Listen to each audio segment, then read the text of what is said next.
Broadcasting live from high atop the J.P. White Building in downtown Roswell, New Mexico. It's Mornings with Mike Winters on 106.5 Roswell's Talk FM. Is that what I sound like when I talk? Now, here's your host, Mike Winters. And good morning, one and all. Welcome to Mornings with Mike Winters. I am he. That would be me, Mike Winters. Happy middle of the week. Yep. I know it feels like Tuesday. And that's what threw me off, man.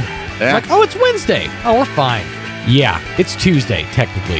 Yeah, it's technically Wednesday. Well, technically it's Wednesday, feels but like figuratively it's Tuesday. Yeah, so good news is tomorrow's Thursday. Mm-hmm. And the day after that, well, we all love that one. Mm-hmm. Friday. Yes, So, right. Happy middle of the week, everybody. Yeah, welcome to it. Yeah, one day in, going day two, but you're in the middle of the week. So Yeah. call it a win. Boom. Head of the game. Jumped the race. I think it's going to be another warm one today. Yeah, they're calling for mid-90s, a whole lot of sun, and they're calling for almost 100 tomorrow and Friday. Yeah, I think Friday actually is 100. And I don't know, man. It was warm yesterday.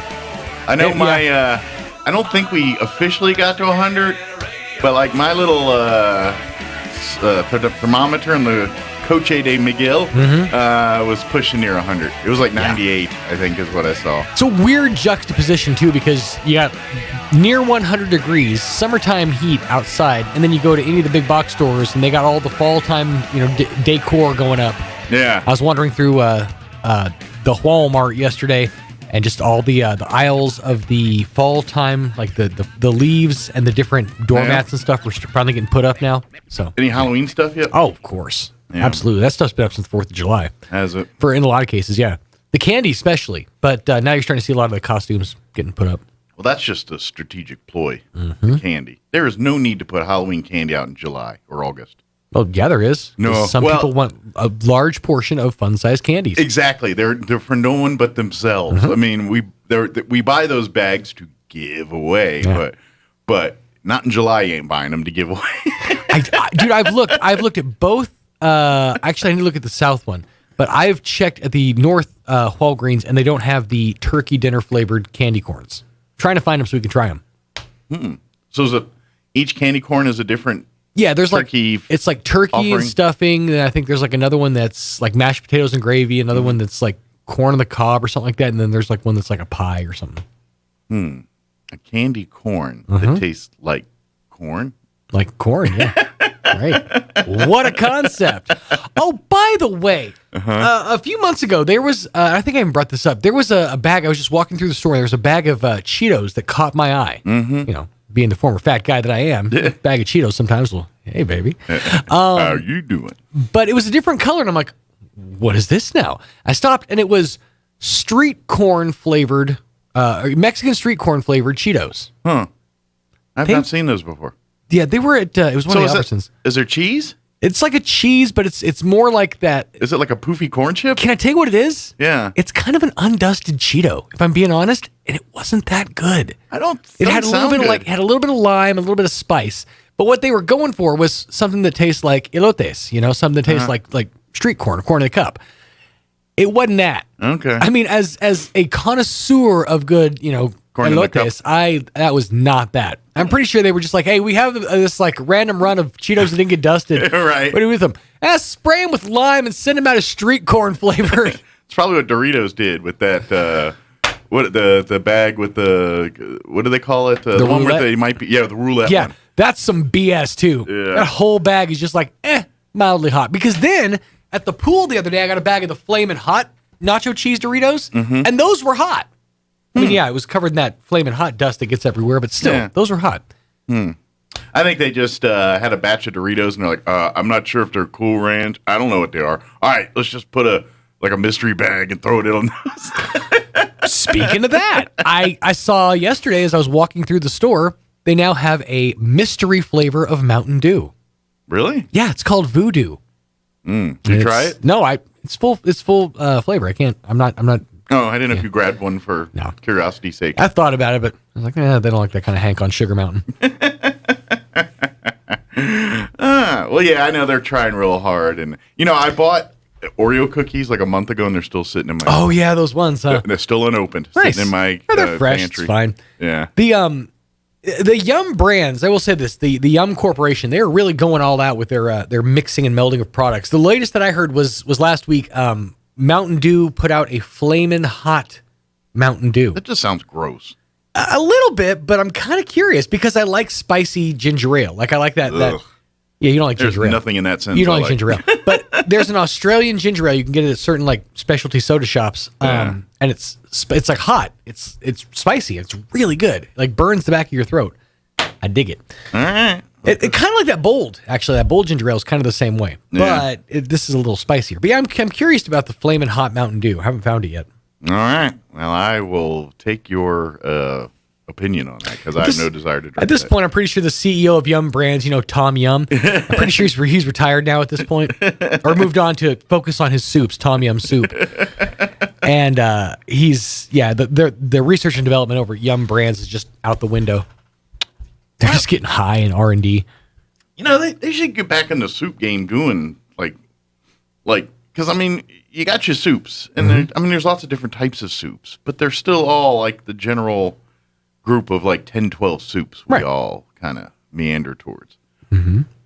Why can't we do that? So you're talking about revolutionizing the soup game? Why can't Campbell's get in the same game that Oreo and M&M and all these other? And it's like, because I'm pretty sure caramel and creme brulee don't exactly go with soup. You never know. They're putting cheese in there. Why not? Dude, I found something yesterday that was like maybe my new favorite like snack combination ever. Weird too, but I was eating nacho cheese Fritos, and I had like a packet of mustard. So I was like, I'm going to try this. A little mustard on chili cheese Frito. Mm-hmm. It was really good. Really, really good. I'm sure it is. It sounds like a Carl from Sling Blade move. Kinda. I mean, it's mustard, so it's gonna make everything taste like mustard. But mustard on my Fritos. well, you ever had you've had mustard on your pretzels? You're from the East Coast, so obviously you've done that. Sure. Yeah, it's same concept, Kind of zings it up a bit. To be honest, I will have mustard on my soft pretzel, but and I know the East Coasters are gonna call this a blasphemous statement. You go cheese. It's better cheese. Yeah, but I'll eat it either way. I disagree. I'll eat it either way. I feel like when I Better go cheese. unless it's the right kind of cheese, because I've gotten duped before. When you're like, oh, can I get a side of the cheese? And it's always like that packet cheese. That's like almost pimento style. I can't stand. If you're talking like legit nacho cheese, then maybe. Yeah. Oh, that's what I'm talking. Then maybe. But yeah, the cheese that they usually send, it's just not the same. No. Like the same cheese that like you get at 7-Eleven for your chili or your hot dog. Oh yeah. That cheese. That cheese out of the dispenser that nobody's ever cleaned. Let's be honest. You've never seen anybody clean it. I worked at one of those gas stations for a full year and a half, and nobody ever cleaned that machine. That dispenser that holds about the size of a number 10 can of nacho cheese. That's the one. Anyway, we're not going to talk about cheese all day or food, unfortunately. I mean, Well, I mean, I little don't say bit? never say never, All right, but not all day. So, right. Actually, we're going to replay a couple interviews, and we'll have a guest in studio today. This hour, we're going to replay our interview we had Friday. Nicole Dean with Tobosa Developmental Services joined us, gave us an update from there, and talked about the event they've got coming up. So we're going to play that for you here this hour. In the 8 o'clock hour, about 8:15, Roswell Independent School District School Superintendent Brian Luck will join us, give us an update, talk about their last school board meeting, and just give us the update of what's happening around the school district this morning. And then in the 9 o'clock hour, we're going to replay an interview. General Murray, Doug Murray, retired general. He was former dean of, I think, curriculum. Don't quote me on that. Over at the NMMI. Well, anyway, he was he's retired and is now moved to retired to Colorado. But he was the winner of the Leadership Roswell Alumni Association All-Time Achievement Leader Award. And so we had a chance to interview him yesterday. Had a great little conversation. We had Robert Sherman come in a little later from the Walker Aviation Museum yesterday. So he popped in on the interview for a few minutes. They're Nice. good buddies. And so we had a fun little conversation, talked a little about leadership and what General Murray's up to in retirement. So it was a pleasant, fun conversation. So we're going to play that for you in the 9 o'clock hour. very good. Plus, we'll have all of your features for today, including your news, both of the local and national variety. It is because of the holiday on Monday, Labor Day. We'll have your Roswell Livestock recap here in just a few minutes. Yes, as well. thank you for that, Mike. I was just like, it's Wednesday. I don't have to worry about the livestock report. And Mike's like, yeah, you do. Well, you know what I forgot to do, and I'll get it here in a minute. I printed off my live read for this hour, but I got you. I left it in the printer. In the tray. So I got to do that. So, wow. Oh, that representative for whatever vitamin they're hawking right now, that guy had, for a hot second when I looked at him, he looked like some kind of weird, like French painter, because he had some kind of weird hat on and a red sweatshirt. And just out of the corner of my eye, it looked like a human version of Pepe Le Pew. Sorry. Thank you, Sean. All right, it's 7:16. Here is your weather. It's going to be hot. I'm meteorologist Steve Hamilton with your Pecos Valley weather. We have dry air and high pressure over northern and eastern New Mexico, and that'll be bringing us sunshine today. Our temperatures will be on a warming trend as we get closer to the weekend. We're expecting low to mid 90s today. Could be a little bit hazy. Overnight will be clear with mid 60s and then getting hotter tomorrow with upper 90s and sunshine, 100s by Friday. That's your latest forecast. I'm meteorologist Steve Hamilton. Thank you, Steve. Currently 69 degrees here in Roswell. Humidity is at 66%. Winds currently out of the north at 10 miles per hour. Widespread haze all up in our brain. No, they are saying some haze for today. Otherwise, sunny skies with a high of 93, north winds at around 10 miles per hour. Tonight, some more haze, but otherwise mostly clear. Isn't that kind of oxymoronic? Widespread haze, but mostly clear. Okay. I'm just reading it. Expect an overnight low of 66 tonight with east winds 5 to 10. You notice that? It's getting a little chillier at night. I know, granted, this week we're back in the upper 90s, pushing 100, but have you noticed the overnight lows are getting a little lower? I have. Like, even this morning I was out there, I was like, it wasn't that fall feel yet, but I was like, it doesn't feel like a summer morning anymore. It doesn't quite feel like a fall one yet, but it's somewhere in between. But I noticed that. And then, of course, looking at our overnights, are just a tick or two lower there. Sorry, I continue. Thursday, expect sunny skies and hot with a high of 97, south winds 5 to 15. Friday, sunny, highs right near the century mark. 99 is what they're saying at the moment, with south winds 10 to 15 miles per hour for the afternoon. Then looking at your weekend, another hot one on Saturday, sunny skies. Once again, highs right around the century mark, and sunny on Sunday as well. Highs in the mid-90s, 94 there. So warm weather, at least for the next several days here in southeast New Mexico. No mention of rain either, but you know how that goes. Could change. All right, it is 19 minutes after 7 o'clock. Before we take our break and then, of course, play our interview with Nicole Dean from Tobosa Developmental Services. It is that season. Green chili. It's in the air. You can smell it as you go around town. Well, where do you want to get your green chili? What place we all get it from? Gray's Farm. That's right. Green chili season means Gray's Farm is here. The Gray's Farm and Garden Store is now open 7 days a week. So you can get your fix on green chili and a whole lot more. But if you're up for your green chilies, they got you. They got the big Jims, they got the extra hots, the regular hots, and the mild, all full of flavor. Get yours roasted right there at the Gray's Farm by the bushel or even the half bushel. So if you wake up a lot, Gray's Farm's got you covered. Fresh jalapenos as well. And, of course, at the store itself, tons of homegrown vegetables, including watermelon, tomatoes, cantaloupe, squash, okra, sweet peaches, and more. And of course, the great part about it is it's very convenient. They accept all EBT, WIC, all the major credit cards and debit cards, and they're open 7 days a week. The store is open Monday through Saturday from 8:30 to 5:30, and Sundays 1 to 5. And they will ship green chili to anywhere in the U.S. of A. Give them a call. Call them direct to get those chilies ordered. 575-622-1889, and or just come on by Gray's Farm. located just 6.5 miles southeast of Roswell. All right, it is 7:21. We're going to take a quick commercial break, and then our interview we had on Friday with Nicole Dean from Tobosa Developmental Services. Don't go away. You're listening to Mornings with Mike Winters. Good morning, this is Smiley Wooten at the Roswell Livestock Auction. 478 head of cattle sold on Tuesday following Labor Day Monday on a steady market with excellent buyer attendance compared to last week. Stocker calves, feeder cattle, packer cows and bulls sold steady. 3 to 400 pound steers 206, 217. 3 to 400 pound heifers 166, 181. 4 to 500 pound steers 185, 206. 4 to 500 pound heifers 155, 166. 5 to 600 pound steers 160, 177. 5 to 600 pound heifers 129, 155. 6 700 pound steers 135, 160. 6 700 pound heifers, 7 800 pound steers, 7 800 pound heifers not well tested. Packer cows 70, 75, 75. Canner and cutter cows 64 to 68. Packer bulls 90 to 94.50. Feeder bulls 80 to 83. Cow-calf pairs not well tested, and the top half of the bred cows $900 to $1,200 per head. Be back selling on Monday next week, and we appreciate the business. This is Smiley Wooten, Roswell Livestock Auction.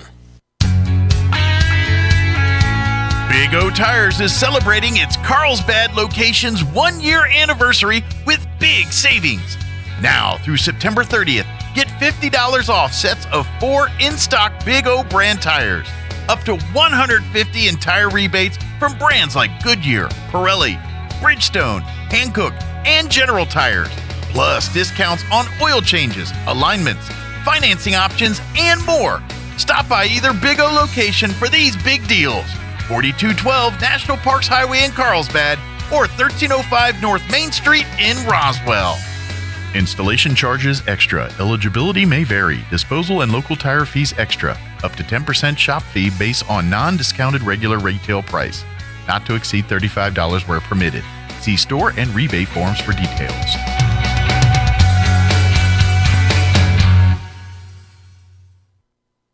There's never a bad time to break out a bag of La Poblanita Party Tostadas at home, the office, in the club, wherever. Parties happen with La Poblanita Party Tostadas, the perfect crunch, seasoned just right and ready to get the party started. It's the dippable chip that bites back, the chips that make bland salsas better. Grab a bag of La Poblanita Party Tostadas at your local grocery store across all of southeastern New Mexico and take the party up a notch with La Poblanita Party Tostadas. They're all that and a bag of chips. Eastern New Mexico University Greyhound football is back on the High Plains. Don't miss out on all the excitement of Greyhound football as the Hounds welcome in Adams State Saturday, September 11th at 6 p.m. Sponsored by Nixon Enterprises. Don't miss out as ENMU salutes America's heroes with a flyover before the game courtesy of Cannon Air Force Base. Tickets start as low as $10 for adults and kids 8 and under are free. For more information, visit goeasternathletics.com. ENMU football, all in. Wednesday on the Clay Travis and Buck Sexton Show, we'll be talking about Afghanistan. We will also be discussing everything going on with the budget as it continues to work its way through and the latest on COVID restrictions, all that plus, Buck. The Biden administration has some folks who are hoping that some of the Trump border policies come into effect. We'll explain how that's possible, why that's going on the Clay Travis and Buck Sexton Show. Travis and Sexton are on Roswell's Talk FM weekdays at 10. Here's a Mornings with Mike Winters fun fact. 95% of people text things they could never say in person. Check your text messages. We just sent you something. Here's Mike Winters. You know, you guys good morning. It is 20 minutes after 9 o'clock, and joining us in studio this morning from Tobosa Developmental Services, Nicole Dean back with us. Good morning, Nicole. Good morning. How are you doing today? I am great. Yeah, Mike, good to be with you. Yeah, it's been a while. For folks that don't know, Nicole and I were in Leadership Roswell together, so yes. we go way back. Chewed some dirt.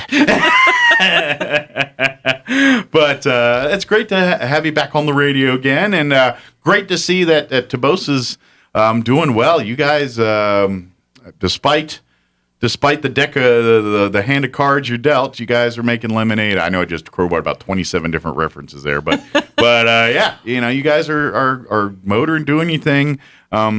even though the world's kind of working against you right now on some of this stuff. So, first off, I guess before we talk about the carnival and all the stuff going on here, of course, you guys just had your golf tournament about 3 weeks ago or so. How did all that go? Good, very well. We had a great turnout. A lot of golfers out there, more than we expected and anticipated. So awesome. Very well. Good. Because I know that the Tobosa Golf Scramble is probably not the main, but one of the main events that you guys really garner donations and things to help the programs and create new programs and continue, obviously, all the different programs that fall under the Tobosa umbrella here. For folks that don't know, Tobosa covers everything. I mean, I think almost all of us have heard of Tobosa, and they probably think of the adult side and the job coaching side and helping adults with special needs and things, assisted living to job coaches to basically to help them lead normal lives. That's one side of Tobosa, but then there's the whole youth side too, which the Los Pasitos earlier intervention stuff, which works with the young children like under 3 and develop, helping them with like disabilities like dyslexia and hearing and vision issues, and even on the spectrum and all from everything in between there. They help that to even the little step side for daycare and education enrichment for a little bit older kids and the young kids there too. Absolutely. So, and that's all part of Tobosa, and it's great. It's great to see that you guys are kind of thriving and more people are taking advantage. It's especially with the Los Pasitos side, because to me that's where like the science is really happening. Because when you and I were young, which wasn't too long ago, we're young svelte people, but when we were younger, things like classes for kids and just even thinking about their vision or even their hearing for that matter, with things that, well, we'll wait till they're school age before we start addressing those things. And now they're 6 months old dealing with this stuff. And it's better because what happens is by the time they get 4 and 5 and the ages where they start going to kindergarten and the schooling time, they've already know how to deal with those skills. Either they've got the lenses and things to help correct the dyslexia or, the speech impediments, whatever dealing issues they're dealing with, they've got the coaching and the tools to where that is something they can work with rather than it's a hindrance on them, progressing in their education. And, absolutely. And it's great on all that. And then the little step stuff, which, daycare to, and then it's more than just drop your kid off, we'll pick them up at 3:00 today. They're doing programs, they're doing lessons, it's kind of like school, but fun. Yeah, exactly. Field trips and but fun. I should say that wrong, but more fun. Kids love school and something. I don't want to put the bad name out there for that. Did I get it all? Yeah, you got it all. We also recently expanded our Los Pasitos services to include home visiting. Oh, great! So now we are serving prenatal to 5 years old. Okay. And helping those families and kiddos with traumatic experiences. So we've got a couple of excellent social workers on our team, and also a family counselor. And so we're helping with the emotional and social side as well. And it's very exciting. So we just extended our program. That's great too, because obviously and unfortunately, life happens. Unfortunate things happen with families from time to time, and generally, the kids end up being kind of victims in these situations. Absolutely. Or even if they're not directly involved, they just don't understand what's going on and have trouble comprehending and understanding and processing what's going on there. And so now this side is helping on that side, which is great to see. Right. So when the kid's like, hey, I'm having, dyslexia issues or something like that, but if it's more mental health problems, then there's experts there to help with that too. Absolutely. We work with in early intervention, a lot of drug exposed babies and the impacts of that. We work with CYFD very closely and CASA. And so we're huge advocates about really helping the parents, empowering them, coaching them, because we're in the home a small amount of time. Sure. At the end of the day, the parents are the people raising this child. They're their best advocate, their best teacher and coach. We want to give parents those tools. Yeah, make them experts. So when we leave, exactly. Yeah. Because I think most parents are aware of this, but you did not get an owner's manual when you had that child, and the owner's manual is generally your life experiences and how you were raised, and you're going to implement that into how you raise your children, there's ways that, I mean, I'm not saying what you know and raise isn't bad, but what I'm saying is there might be other things and alternatives, especially if you have a child that, isn't falling under what the normals of everything. It's just, humans are humans. Exactly. They don't learn the same way. I mean, yeah, there's commonalities and stuff, but there's some children and adults for that matter that when you get to learning something that traditional path just doesn't register to them. They don't. It doesn't sink in, and so that's where you can work with these parents. All right, here's alternatives. Here's ways to. Right. It's kind of thinking outside of the box in some of that, and parents don't always have the resources to kind of go in that direction, or it's your kids. You don't want to, you know what I mean? It's like, I take no risk. Think outside. No. I'll think outside the box for me, but my kid's getting, you know what I mean? It's just, parents are like that. And that's where you guys can work with them and say, hey, this, and it is as much a reinforcement support system for the parents as it is for actual programs and activities and treatments for the children. Right. So it's a good thing. And here's the beauty part with Los Pasitos and that side.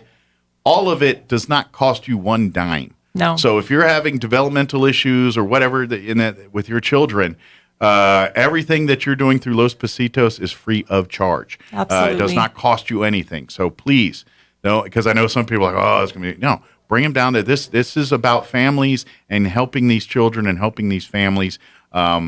It's not about the money. The money, you've got outside sources that help with all that, funding, government, et cetera, bonds, grants, blah, blah, blah, to help with that. Generosity. That's why we have golf scrambles and things like that. So these families that probably are stretched a dollar, because I've never seen anybody with especially a young kid that's just swimming in the money. It's an expensive time of year for families. So please, it's all free of charge. Yep, free. We do free evaluations as well. So a lot of parents are just questioning, my son or daughter isn't walking yet. Bring them in. Let's see where they're at. Typically, it may be something small that they will eventually reach those milestones. Sometimes it's something bigger. Sure. But as a parent, it wouldn't hurt to come on down and just see where they're at for your knowledge, for the parents' knowledge. Well, I mean, if you're suspecting something, and obviously parents are probably the best measuring stick for that, because they're seeing the child every day, every moment. If something's out of character, they're going to notice it probably before anybody else would. And so just to have that eyes and ears and bring it, even if you suspect it and you bring it down, no, your kid's right on point there, then you've got that peace of mind and you know that. And if it's something developing here, then you're ahead of the curve, and you're now dealing with it now, where it's a much more manageable thing to when the child's a little older, and it could be much more difficult to grasp and do the things that need to be done to correct the situation. Absolutely. Yeah. So it's kind of like, how they say kids are just like foreign language, like they always say it's best to teach those kids that because they absorb it much better. And it's the same case here. If you're putting these behaviors, putting these practices in play, then it's ingrained in there, and the children receive it better and absorb. I guess we're better learners when we're kids. We're more sponge-like. By the time we get jaded by everybody else, we start rejecting different things and stuff like that, but as kids, we just suck it all in. So get out there, do that, Talk a little bit about Little Steps too. This is great. This is daycare things. This is not for just children with needs or issues or anything. This is just a place for, if parents, we all work, we all got busy lives, and you want a place that your child is getting enriched and is safe and taken care of while you're at work. Then Little Steps got you covered. Absolutely. We have a fairly new director, Marisa Mesa. She couldn't be with us today, but an amazing director. She is all inclusive, so we see kids, it's all inclusive there, 1 to 12. Okay. We have a great after school program. In fact, we've got a cool thing happening right now with the adult services. The after-school kids have become pen pals. Oh, nice. To the adults, and so we've been exchanging mail. Messages and exactly. Things. That's cool. And when restrictions lift a little bit, we're going to have an outing together, a picnic, so that the kids get to meet their pen pals and face-to-face. So that's cool. Pretty exciting. Yeah, that's great. That's cool to see. And I love that because the pen pal is a lost form because of the world we live in. Technology kind of made it. But I remember as kids, that was something you'd go like find a pen pal, and it'd be usually a child around your age, and maybe they're in England, maybe they're in China. Yeah. I mean, they were all over the place. And that was kind of thing. I guess the internet, there might be some of that going on. I don't know. But the world's come closer together in that, so it's a little different. But that's cool. I love that they get to kind of do that version, but here locally in their own backyard. And so, I imagine that it's going to be fun when the reveals happen and the surprises. Yes, we're very excited. Have a big dinner, get together, or something like that. Yeah. That'd be cool. But if you are needing any of these services, please don't hesitate to reach out to Tobosa directly. If you go to trytobosa.org, that's probably your best resource for everything that's under the Tobosa umbrella. Again, it's www. The word try, T-R-Y, Tobosa. Tobosa's with an O, by the way, T-O-B-O-S-A. I always at first want to put T-A for some reason. It's T-O.org. And you can go and see everything we talked about here, but then get a little bit more specific on what you're looking for in services and reaching out there too. And same goes for the non-use side. When we're talking about the job coaching, if you have maybe you're new to the area and you have family members that need those services, please reach out. Tobosa is kind of the official for this region, in Roswell, in this area, for helping folks through living assistance, job coaching, and all that great stuff. Absolutely. And the staff on that side, they've been doing yeoman's work too this last couple of years, really 2 years with this COVID thing because. They've had to quarantine. But at the same time, you can only quarantine so much because these are people that are living their lives and they need to have these things happen. And so it was, I think you were getting like job coaches that were kind of living in the residence with them, and it was like the Brady Bunch for a while for some of these folks, just to keep everyone's circles the same and keeping everyone from passing COVID around. So it's some great people have been doing this stuff for the last couple of years, and hopefully they're getting a little bit of break now that we're starting to come out of that, and we're they can more of what normal, like the job coaching styles and those jobs kind of do. But if you need the help on that side too, please reach out. Pretty much, if you've been here a while, you're probably very familiar with Tobosa services and all that. They have, and you know what? I don't know. And this is something I love too. And it's not Tobosa. It's through the college, Eastern New Mexico as well. They have a great program as well for folks. But they have it's like a college campus thing, and they teach these individuals. They stay on the campus. They actually get people from outside of the state coming to this program. It's that really good. And I would think between that and then working with Tobosa, if you're in the area, you probably got the best resources on the planet for your family member when it comes to dealing with special needs and things like that. It's we're very fortunate between that program with the college and obviously everything that goes on through Tobosa. We're very fortunate to have these resources available to us in our neck of the woods. So utilize it. That's what it's there for. Support it. Come out. Matter of fact, we got an event coming up here that you can help support directly and have some fun. Coming up here in, I guess, be next month. Will be is this an annual event, the carnival? This is a new thing? This would be our third annual, but typically we have had our last two events in May, May and June. So it's annual, but a little late this year. A little late because of the last 2 years, due to COVID. Yes. Very October 2nd. October 2nd. 9 to 12.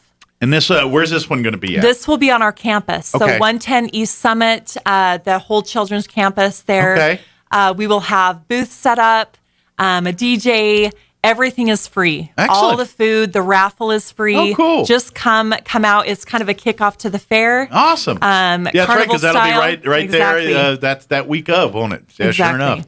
Man, time's flying. I was just thinking about you. You're sure right. Fair's coming right up, man. That was a little bit of a man. Yeah, it's coming up quick. But yeah, so it'll be and you can come out like it'll be games. There'll be booths for the prizes, kids, door prizes, food, lots of that stuff. Mm-hmm. I would imagine, bring, like you said, it's a completely free event. Bring the family out, have a day of fun.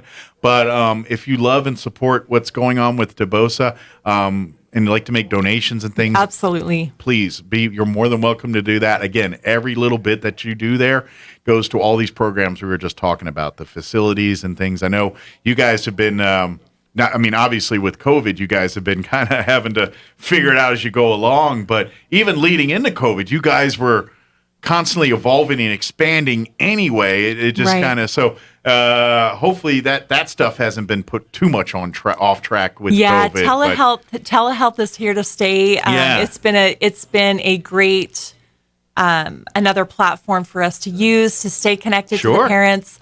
Obviously, it's not the same as being in the home, but we are so blessed to be able to have that. But of ease of access, and I even think like if you just need a quick answer or question about something, absolutely, that's so much more efficient to get it done that way versus you make an appointment, sitting, waiting. Oh, here you go. That took 5 minutes. See you tomorrow. You know what I mean? Right. Teledoc takes all of that away. It's kind of nice.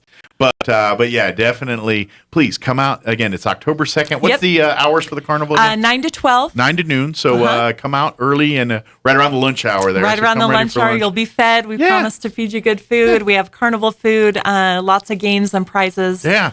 And October 2nd, that should be a good time weather-wise. Yeah. It'll start, I don't think it'll quite be fall-like yet, but it won't be like the scorched summer. It's kind of that sweet spot where you're up at 9 in the morning and it's nice and 70s out and just a beautiful day. That's what we're going to be doing. And no rain that day. Very good. Of course, again, if anybody has any questions about anything we're talking about here, whether you need information about Los Pasitos or Little Steps or the adult services available through Tobosa, your best resource, again, is trytobosa.org, the website. If you're a Facebook social media user, you can always like and follow Tobosa. I think you have a couple different Facebook pages. We all have a separate. So Little Steps has one, Los Pasitos, and then Tobosa. Very good. So you can like and follow. We each have exactly a Facebook whichever page. one or all three, whichever ones. And even like you could even follow like the main one, even if you don't utilize the services. I think it's good to like and follow it just to stay up to date on what's going on through there. You can learn more about events like this carnival here, or the golf tournaments when they happen, or other events that are raising awareness or raising funds for the program and for helping all these people here. Absolutely. So, I'm telling you, I love and happy that the Tobosa, but on the converse side, I'm kind of like, what would happen if Tobosa wasn't here? Like, what would happen to all these individuals that need that help? I mean, I'm like, man, it's that vital. That's what I'm saying is, it's like without Tobosa, we would have many, many families that do not have the resources to navigate life the way they should and do it the right way. And by you coming out to the carnival, by you coming out to the golf tournaments, by you making your donations through the website, which, by the way, if you'd like to just say, you know what, I'm not a carnival guy, but you know what, I love what you guys are doing. I'd like to donate some money. Absolutely. Again, you'll find a donation link at trytobosa.org. That's a great way to help out. But all this money goes to help the program, to help expand it, to keep it growing, to keep it evolving, because that's something else too, is I would imagine the science and things you guys are doing now is probably not even the same as 4 or 5 years ago. You know what I mean? It's evolved. The things change and evolve, and you guys kind of have to stay on the forefront of that. So it's cutting edge stuff that's going on over at Tobosa here with some of this stuff. So support it. Come out and participate and utilize it. If you need the help, if you're a family that has a child with learning disabilities or issues, or if you have an adult that has these issues and need help, please call Tobosa. Go to the website. Let's make your life easier. Let's make your family member's life better. Let's do this. So good deal. Yep. I know I got a little soapboxy there, but it happens. I do that. We appreciate it. Anything you can do to pump us up. Absolutely. Is there anything we missed? Anything we want to mention? I think we're good. I just wanted to leave our number as well at Los Positos. So 623-0849. Okay. Is that the Los Positos yes, number? Yes. So okay. if you're specifically interested in the event coming up, or in our services directly, that number is great. But everything can you use else, any more sponsors or anything for the event, or do you got all you need there? We are looking. We're always looking for sponsors and donations. So if there's any business out there like to donate some swag, some giveaways, or maybe some giveaways, food or drinks, or stuff people like at carnivals, door prizes, or who knows? Maybe you listen and say, hey, we want to set up a booth with a game and come out and get. Absolutely. Give us a call. Love to talk to you about that too. So I would imagine too, if there's some other nonprofits that are out here that do help in the community that would like to kind of tag along with this to help, especially if they work within the same vein, working with children, working with individuals like that. Please reach out to Nicole here. Are you the one running this one, or are you the person on point? Nicole will take care of all that stuff and get that for you here too. Again, what's that number one more time for Los Positos? 623-0849. Very good. And of course, if you want to learn anything else about any of the other services there, you can always go to the main website, trytobosa.org. That will get you, that is the door to everything that Tobosa does as part of their programs and everything. So come out, support, come on out. October 2nd, mark it on your calendars. 9 to noon will be Tobosa's third annual carnival, and belated third annual carnival. It's showing up fashionably late for this year. Yes. Did it on purpose so it looks good. Right. Very good. Well, thank you, Nicole. Thank you, Mike. Good seeing you. You too. Well, I hope we'll see a few more here, especially as we get closer and more events and things coming up. Yeah, we'll be back. We get you popping in from time to time, and glad to see that you guys are able to kind of get out in the world a little bit again, too. Absolutely. Obviously, you guys are restricted to your restrictions as well, and what you can do and can't do, go, and where you can go and can't go. And again, that's all for the protection of the people you serve. So there's a method to the madness. Awesome. Well, thank you very much, Thank Nicole. you, Mike. We'll see you here next time. Okay. All right. It is 9:43. Let's go ahead and pause for your local news and your Sean Hannity update. I'm giving up on town hall business. I just know it's going to be dead, so I'm just going to delete that bad boy right now. I've been hopeful the last 2 hours, like, oh, it's going to work. That blew up my face twice. So we're not going to do that this time. Was it shame on you the first time, shame on me that time, and I'm not shaming on me a third time, so I'm skipping. We're going to do news. We'll be back. Don't go away. A video call. If you accept the call, you could end up in a porn video. I'm Kim Commander with this frightening twist in deepfakes brought to you by LinkedIn Jobs. Post a job for free and find qualified candidates quickly at linkedin.com/Kim. Deepfake is used to describe a video of a person in which their face or body has been digitally altered so that they appear to be somebody else. In this scam, when you accept that video call, the shysters capture your face so that they can put it on someone else's body. Usually, that someone else is in a porn video. Then they threaten to share that porn video that you did not make, but it sure looks like you did, with all your family, friends, and coworkers unless you pay up, usually within 15 minutes. And unlike many other scams, this video will really be shared with whoever they can. So never accept the request for a video call from a complete stranger. Get more tech news 24/7 at commando.com. Start fall with everything to do business better during Dell Technologies Labor Day event. Save up to 45% on select business PCs with Windows 10 Pro. Power your workday with savings on Dell servers, monitors, docks, and other accessories, plus free shipping on everything. Do more with modern devices and Windows 10 Pro. Call 877-ASK-DELL for a Dell Technologies advisor who can help you find the right tech. That's 877-ASK-DELL for business specials during Dell's Labor Day event. If you haven't tried Super Beets Heart Chews, you're missing out. The grapeseed extract used in Super Beets Chews has been clinically shown to be 2 times as effective at supporting normal blood pressure as a healthy lifestyle alone. Just 2 a day is all you need. Do what I did and support your heart health with delicious Super Beets Chews. Get your Super Beets Chews today at kimsbeets.com. And when you buy 2 bags, they'll throw in the 3rd bag for free. That's kimsbeets.com, kimsbeets.com. Here's a Mornings with Mike Winters fun fact. you cannot snore and dream at the same time. Unless you're dreaming about snoring. Here's Mike Winters. And good morning. It is 7:50. Let's get you up to date on the weather. I'm meteorologist Steve Hamilton with your Pecos Valley weather. We have dry air and high pressure over northern and eastern New Mexico, and that'll be bringing us sunshine today. Our temperatures will be on a warming trend as we get closer to the weekend. We're expecting low to mid 90s today. Could be a little bit hazy. Overnight will be clear with mid 60s and then getting hotter tomorrow with upper 90s and sunshine, 100s by Friday. That's your latest forecast. I'm meteorologist Steve Hamilton. Thank you, Steve. Currently 69 degrees here in Roswell. Humidity is at 66%.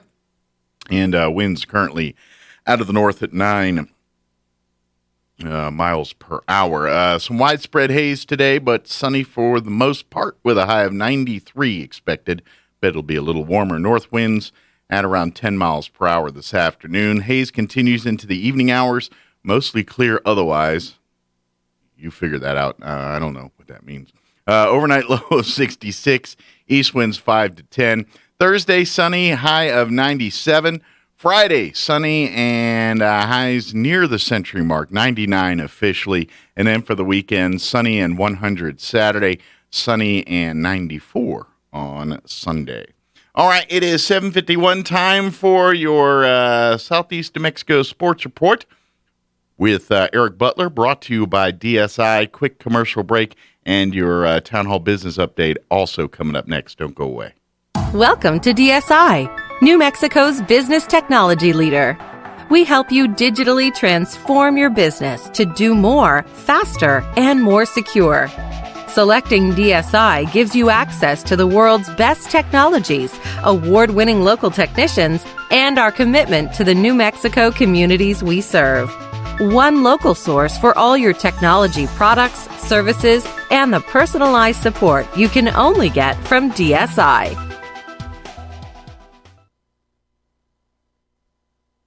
It's time for the Southeastern New Mexico Sports Report.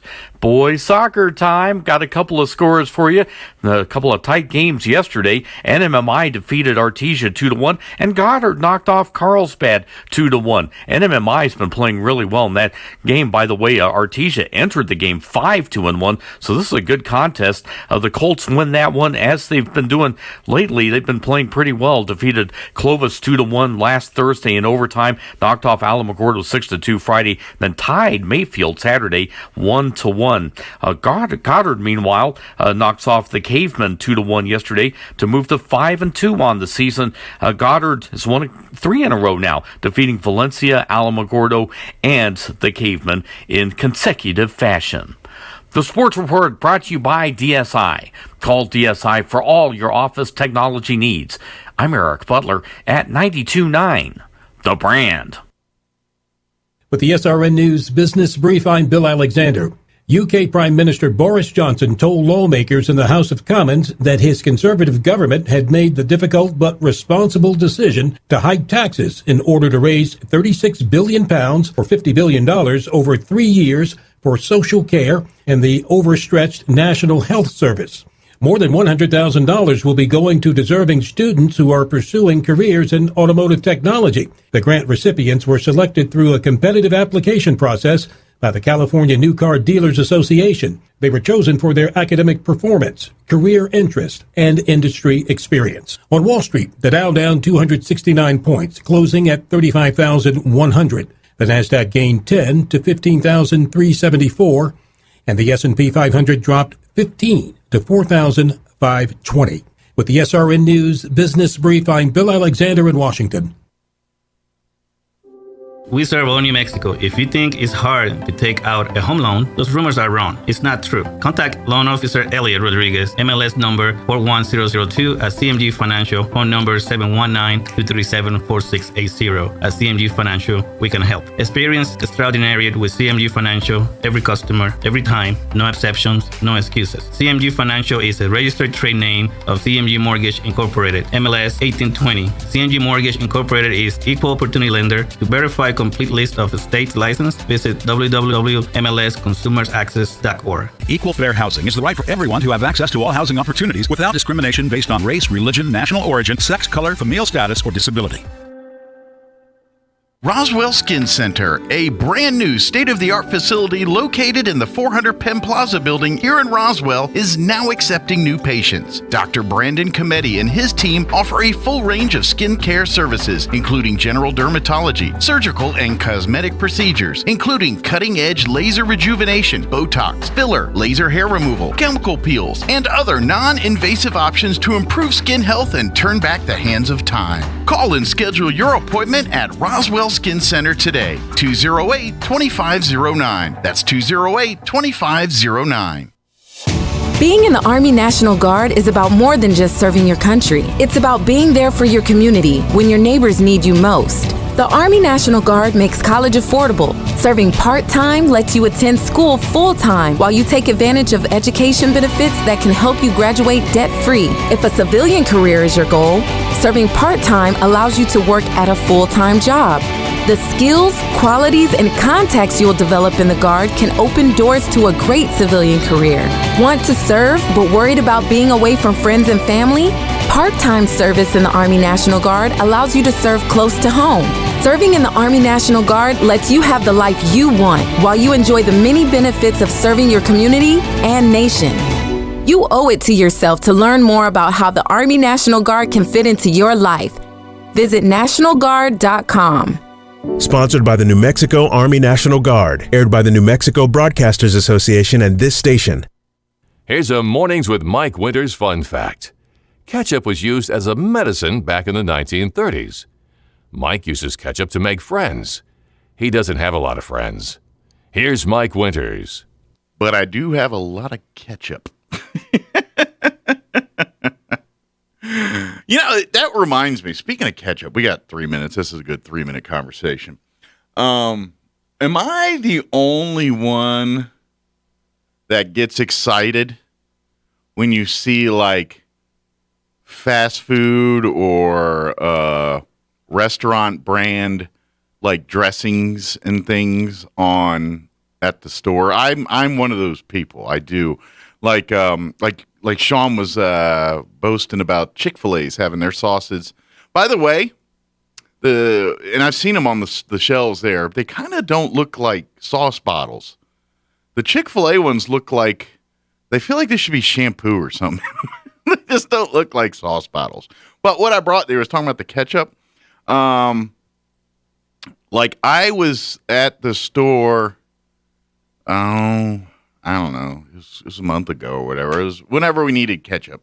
And so I was like, I'm going to get some ketchup. And then I go down the aisle for the ketchup. Normally you just grab, there's the big bottles, cheap, grab. That's normally what. But I was going down and I started seeing like Whataburger ketchup and like all this other stuff. And I'm like, dang, there's like and then they had the Whataburger spicy ketchup. I'm like, yeah. So I ended up buying like a medley of ketchup. And like it's ketchup. But now I got like the ketchup medley. And then I ain't gonna lie, I'm kind of a sauce / marinade junkie's the right word? Maybe junkie's the right word. I don't care what grocery store I'm in, whether I'm doing my regular grocery shopping or say I'm gallivanting on a vacation or a family stay and we all go to the store together, and I'm not there particularly to buy anything. I'm there just to tag along with the group while they get things. It doesn't matter the scenario. If I'm at the grocery store, I got to go down that aisle. I got to go down that aisle where all the barbecue sauces and ketchups and mayonnaises and marinades and all that are, because I love looking at like the like that's how I found the like Sweet Baby Ray's. They have a anytime green chili sauce. I think they used to have a green chili marinade, and it was a marinade, and I had it for a little bit. And now I can't find it anywhere. Just the green chili anytime sauce, which is fine, but it doesn't serve the purpose I like it when I get the marinade. And but that's what I find, stuff like that. So if you're bored, be like me. Take a trip down the sauce aisle at the grocery store. All right, it is 8 o'clock. We'll be back. Don't go away. Roswell's home for talk radio is 106.5 FM KEND Roswell. News this hour from townhall.com. I'm Rich Thomason. After claiming to be moderate, the Taliban has stacked its interim government with members of the old guard from the days when the Taliban first ruled Afghanistan. The new Taliban interim government in Afghanistan looks strikingly like the old one, all hardline men in charge. It includes Sirajuddin Haqqani as the country's top police officer, interior minister. The U.S. has a $5 million bounty on his head. The appointments are expected to hobble support from other nations since 80% of the country's budget is international aid. The State Department says it's assessing the interim rulers, but also expresses concerns about the track records of some of the individuals. Tim McGuire, Washington. How many Americans remain trapped behind enemy lines in Afghanistan? Senator Tom Cotton says nobody knows for sure. But I think it's safe to say that there are probably hundreds of American citizens there, and hundreds, maybe even more than 1,000 green card holders. The Arkansas Republican telling the Salem Radio Network he suspects the administration isn't giving any firm numbers of those left behind because it does not want to be held responsible for getting them all out. President Biden heads to California next week. He will campaign on behalf of embattled Governor Gavin Newsom. With the governor facing a recall vote next Tuesday and party leaders worried about Democratic turnout, the White House is springing into action. A spokeswoman says the president will pay a visit to California early next week in support of Newsom. Mr. Biden's visit will come after Vice President Harris holds an event with the first-term governor in the San Francisco Bay Area on Wednesday. Greg Clugston, Washington. Stocks are mixed on Wall Street right now. The Dow is up 59 points, while the Nasdaq is down 51. The S&P up a fraction. More on these stories at townhall.com. One listener that stands out that I work with was this older couple that was interested in refinancing. They reached out to a few different lenders. Their credit wasn't the best. I know some of these other bigger banks, you just won't hear back from them, which I cannot stand. Not everybody has the 780 credit scores, and just because you don't qualify at one time doesn't mean that you'll never qualify. I'll walk you through what you have to do, whether it's 2, 3, 6 months from now. Back to that older couple, we worked with them for months and months to improve their credit, and we were able to get the loan done. We were saving them hundreds each month, thousands of dollars a year, finally got themselves into a situation financially that they can handle, and they could start saving money each month for retirement. End of the day, they just could not be happier, which just put a huge smile on my face. We are United Faith Mortgage. United Faith Mortgage is a DBA of United Mortgage Corp. 25 Melville Park Road, Melville, New York. Licensed mortgage banker. For all licensing information, go to NMLS or corporate NMLS number 1330. Equal housing lender. Licensed in Alaska, Hawaii, Georgia, Massachusetts, North Dakota, South Dakota, or Utah. The controversial Philippine president, constitutionally barred from a second term, has officially accepted his party's nomination to run for vice president in the next election. Rodrigo Duterte said he'd accept his supporters' nomination to run as vice president for the love of his country. But Senator Bongo, Mr. Duterte's longtime aide, declined to run on the same ticket, saying he wasn't interested in becoming president. There's been widespread speculation that Mr. Duterte would pair himself with a politically weak running mate so that he could continue to rule from the number 2 position. Mr. Duterte has also mused publicly that as vice president, he would be immune from prosecution by the International Criminal Court for ordering what he's called a war on drugs, which has killed thousands. And that is BBC correspondent Celia Hatton reporting. News and analysis at townhall.com. There will be something missing at 2 Whole Foods stores opening next year. Rows of cashiers. Amazon, which owns the grocery chain, says it'll bring its cashierless technology to 2 Whole Foods stores for the first time. The technology will let shoppers take what they need and leave without having to open their wallets. Cameras and sensors track what's taken off the shelves. Items are charged to an Amazon account after customers leave the store with them. That's correspondent Jeremy House. Florida Republican Governor Ron DeSantis brushing aside speculation that he will make a run for president in 2024. The governor calling such speculation nonsense and purely manufactured. His remarks fueling speculation that former President Trump may make a run for the White House 2024. Once again on Wall Street this hour, the Dow up 31 points, the Nasdaq down 58. More on these stories at townhall.com.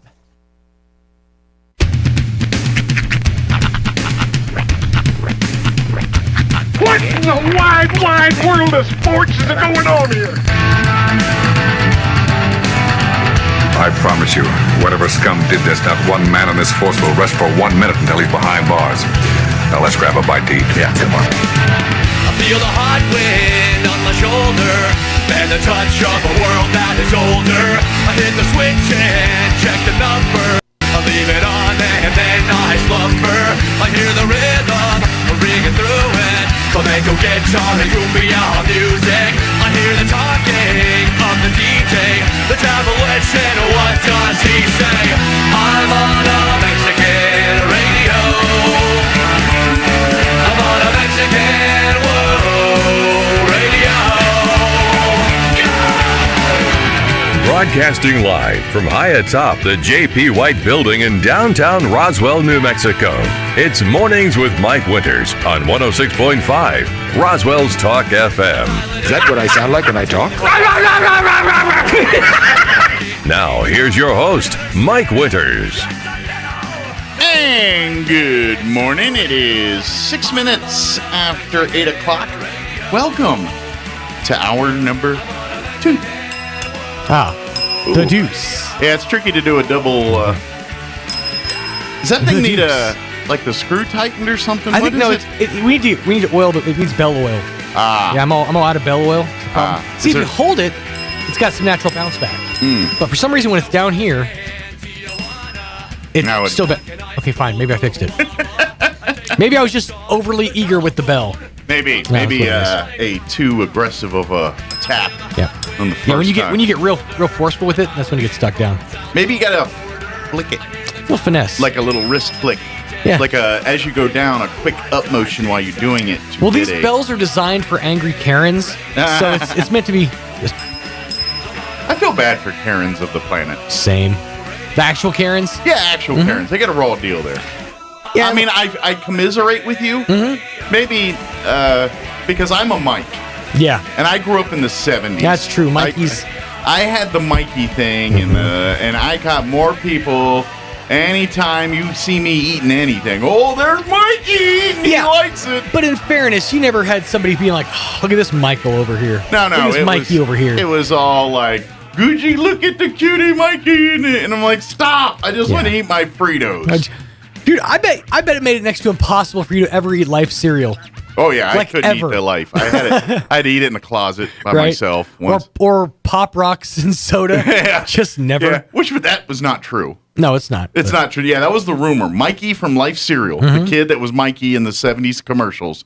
The rumor was in the 80s he drank. Was it Pepsi and Pop Rocks? Yeah, it was like he was eating Pop Rocks on a set of some movie, and he drank a soda. Yeah, and that it caused his stomach to rupture or something like that. And he died. Yeah, they tested that on MythBusters, which, by the way, that was a great test because they tested it. I kind of remember. Didn't he like cow stomachs? It was a pig bladder.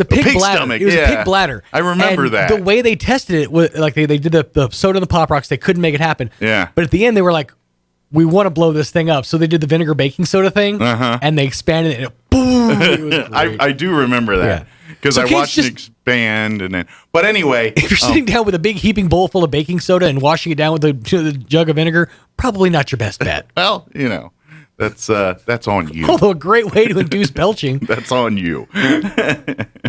But it turns out Mikey was not killed by Pop Rocks and Pepsi. No. Because I think he showed up. It was actually heroin overdose, later on in life. No, I want to say back in, when was it, early 2000, back when all those I Love the 80s and 90s and all those shows were out and a bit, he showed up on those like, I'm not dead. I'm right here. I am. Matter of fact, I think on that special that he was on, didn't they all, like everybody that was like the talking heads, they all did the Pop Rocks and so just to prove that it didn't do anything? Yeah. Mm-hmm. Yeah. Can you even get Pop Rocks anymore? Oh yeah, like are they on store shelves? Yeah, any convenience store you go to is going to have Pop Rocks. Do they? I didn't know they still had them on the shelves. Shoot, go to the dollar stores. You're going to find them usually in the 5-packs. I'm a Pop Rock aficionado. Love me a good Pop Rock. Have you given Pop Rocks to the kids? I have not. Yeah, Rhiannon's real touch and go with candy. Well, and I feel like Pop Rocks is not a small children's candy? Not necessarily, although I know if I gave some to Hunter, he would lose it. That's why I haven't yet. I'm just afraid they would mess. Like, I feel like they would do things that could hurt themselves with it. Like, how? We've already proven you can't. I mean, not blowing up, but swallowing it too early or something, or choking on it. I don't know. Something about it. I will with the crickling, that popping sound. I don't know if they'd like prematurely swallow or something. Or you know what I mean? You never did that? That's the best part when you swallow them and then you get the bubbles in your throat. I love that. But someone Hunter's age might freak out by that. Here's the dangerous thing. I've actually had this happen. Cheek shrapnel. When you get one of those like excessively big ones, and it doesn't pop, but then you like lightly tap it with your teeth and it explodes. Then you get like shards of pop rock in your cheek. I've had that happen. It's not a fun experience, but the pain goes away. What's the flavor situation? Yeah, your blue raspberry is the most common, but you also got your green apples, your cherries. I think there's like a raspberry out there, and then they have the specialty flavors. Okay. So yeah, very good. Well, it's weird when you find out what your areas of expertise are. It's like pro wrestling and pop rocks. Got you covered. Oh, by the way, Dark Side coming back. Yeah, I've seen the commercials. Like September 17th or 20th. Yeah, I think the first one is the Plane Ride from Hell. Yeah. Which is a phenomenal story if you've never heard it. This is the one where they keep teasing where they got, what's his name? Oh, crud. His name just went right out of my head. The old announcer. The cowboy dude. JR? Yes. They had him like in his interview. They showed like this clip. He's like, and they're teasing us with like, if I never talk about that plane ride again, I'd be happy or something like that. Yep, that's the Plane Ride from Hell. Yeah. And it is, okay, I'll give you just the Cliff's Notes version of it. Basically, wrestlers were coming back for, I think it was a show in London. And this is in like, I think the mid-90s. Some wrestlers got a little bit too intoxicated, like way too intoxicated. And then there was like debauchery that turned into like groping of flight attendants. And at one point, I think it was Chris Kanyon and Sid Vicious or Sid Justice, I'm not sure exactly who it was, got into a shoot fight to the point where they almost, like one of them hit the door of the plane, and they almost, like the door almost burst open. Oh, and wow. They almost all died. Wow. That's why they say that the flight where many people almost died, that's why. Because that door, had it not been perfectly latched, a giant wrestler getting slammed against that door easily could have popped off. Good thing the door worked. Thank you, reliable equipment. Okay, so this hour, I screwed up, but I totally redeemed myself. Totally redeemed it. No, Bring it around. Here's where I messed up. Today is the third Wednesday of the month. Second Wednesday of the month. Right. Dang, I'm doing that. Today is the second Wednesday of the month. Yesterday was the first Tuesday of the month. Right. That screwed up my schedule. So the second Tuesday is when the school board meets, which is next Tuesday. Right. And then he comes in on the second Tuesday, which typically are next to this, but it's not this week. So Brian Luck, our superintendent, will join us next Wednesday. In this case, hour. the second consecutive Tuesday falls next to the fourth consecutive Wednesday somehow. It's weird. If you understand what that just said, then you're better than I am. That's right. I don't. Anyway, the calendar didn't line up, and I didn't catch it. There was a lot of carrying of the one that was supposed to happen that didn't. And kept getting a remainder, and I was like, "What's going on?" So we will talk with Mr. Luck next week. But I'm going to call Amy McVeigh-Tejas here in just a little bit from the Historical Society. They've extended the deadline by I believe a week here to the 11th on getting your reservations for the fall fundraiser Fajitas. Yes. So she's going to give us the update about that. Recap the book fair. They had a great weekend with the historic book fair. Lots of people came out. Lots of books perused and purchased. Very good. Picked up. You know what I kind of miss about school days? Like when I was in school, is the Scholastic Book Fair. And I know they still do it. Oh, yeah, I remember those. They still do it. And granted, you're married to a teacher, so you probably had your... But what's funny is I walked into my daughter's book fair a couple years ago when they were having it at her school. It smells exactly the same. Yeah? The Scholastic Book Fair. And kids who are adults now who walk through the book fair as a kid, you know that very specific new book smell. They nailed it. I don't know if it's like a candle that they have or something, or if it's just those books. 'Cause I think it's just actually what books smell like. I was flashed back straight to childhood. It was crazy. Yeah, just paper and all that. Straight from the Scholastic Company, hot off the presses. Yeah, it was good. It was really cool. We used to have like I think we had 2 versions or an extension of that Scholastic Book Fair, because I remember we had like the deal where they give you the little magazine pamphlet brochure. Oh, yeah. And you'd like check off the ones you want, give them the money, and then you'd pick it up. Mm-hmm. But I think like if they ordered extra books or something that people didn't buy that way, you could go and just go to the library and buy them outright. Oh, so I like seem to somebody remember put in an order but then didn't have the money to fulfill something it? like that, or Sure. they ordered extra books and had because I remember like 2 versions. That version where you ordered it all like Columbia House style, or that one where you actually went to the library and saw the books on the table. Right. And that's the thing too is, and I think kids understand this. If you're going to the book fair and buying a book, you're doing it wrong. Everybody that went to the book fair always gets like the kits, or like the Mad Libs book, the puzzle book, the spy stuff in the back. There's always like the cool like spy goggles and like the color change or the invisible ink pins and all that. Oh, it's like a Boy's Life. The back end of those. Yeah. Oh, how many my gosh. times did you Dude, salivate over that hovercraft? I wanted to make a hovercraft so bad. You I know used to that look thing at never worked. Oh, I'm sure. But I used to look at that picture and think, like, I was like trying to like map it out in my head. I was like, where do the feet go? Because like there's that thing at the front. I was like, oh, is that like a tube for the? I think that's where the engine is. Maybe. So it's. But yeah, I wanted so bad to make one of those because it's so cool. Didn't it use like a vacuum A cleaner vacuum cleaner motor, yeah. that's what I thought it did. Yeah.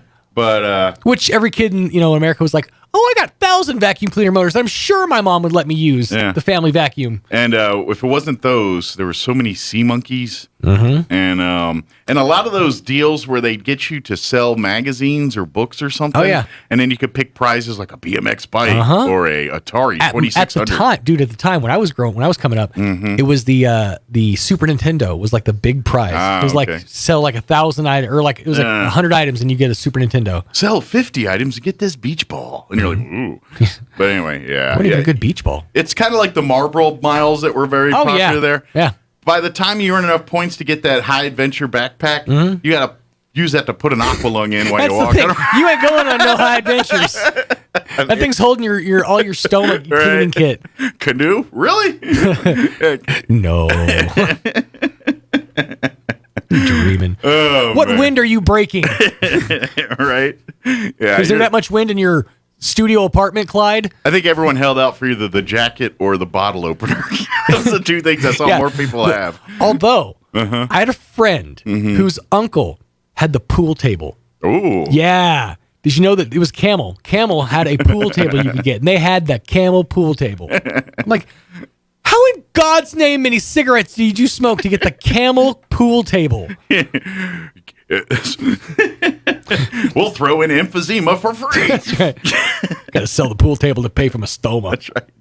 COPD your way to billiards with Camel. COPD is like a new horse. Oh, you got C. That's right. All right, it is 8:18. Let's go ahead and get you up to date on the weather. I'm meteorologist Steve Hamilton with your Pecos Valley weather. We have dry air and high pressure over northern and eastern New Mexico, and that'll be bringing us sunshine today. Our temperatures will be on a warming trend as we get closer to the weekend. We're expecting low to mid 90s today. Could be a little bit hazy. Overnight will be clear with mid 60s and then getting hotter tomorrow with upper 90s and sunshine, 100s by Friday. That's your latest forecast. I'm meteorologist Steve Hamilton. Thank you, Steve. Currently, I got to refresh it. I refreshed it, but it didn't refresh. Gave me the old one. There's the fresher one. 71 here in Roswell. Humidity is at 57%. Winds are out of the north at 17. A little breezy at the moment. My weed tree's whipping around pretty good at the moment as well. They say we could see some widespread haze today. Otherwise, sunny. Highs, they say low 90s, 93. I don't believe it. I think it's going to be like 95, 96, but, that's what they're saying. Saying the haze continues tonight, mostly clear with an overnight low of 66, east winds 5 to 10. Thursday, sunny, high of 97 tomorrow, south winds 5 to 10.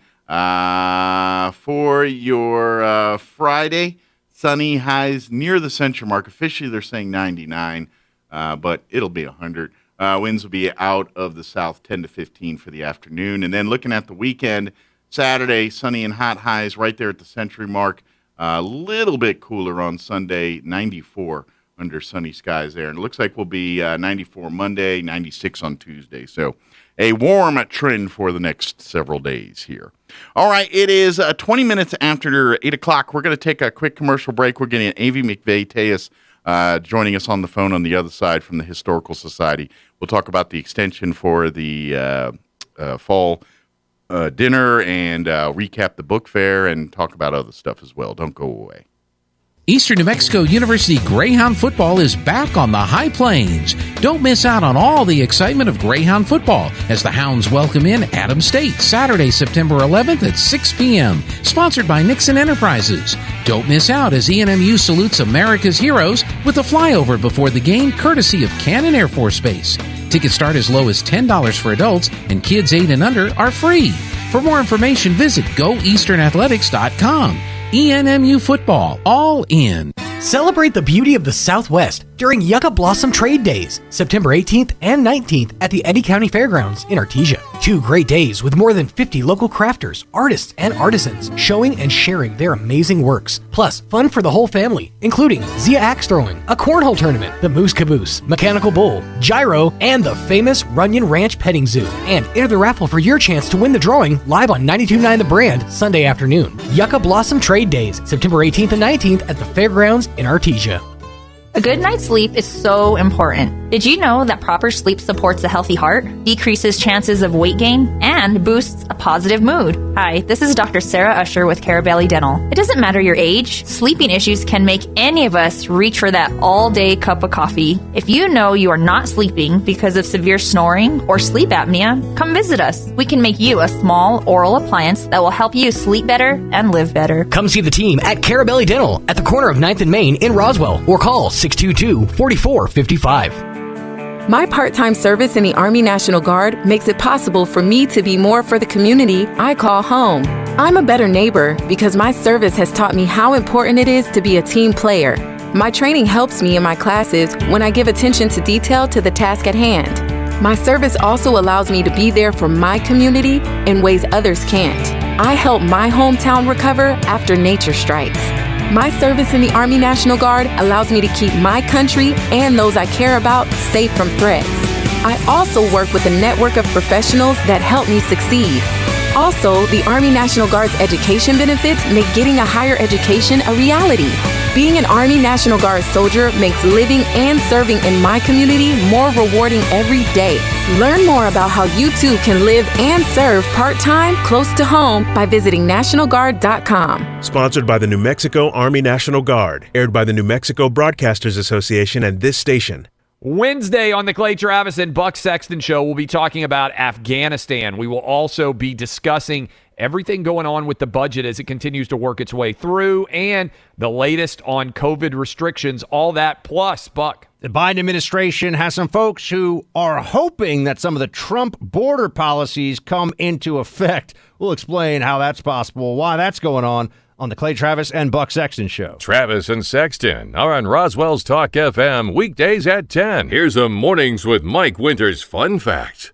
The verb form of the word run has been calculated to have almost 650 different meanings. So think about that the next time you run up your tab at the bar and then run into a friend while you run away from the bartender. Here's Mike Winters. And good morning. It is 23 minutes after 8 o'clock, and joining us on the telly, Amy McVeigh-Tejas with the Historical Society for Southeast New Mexico is back with us. Good morning, Amy.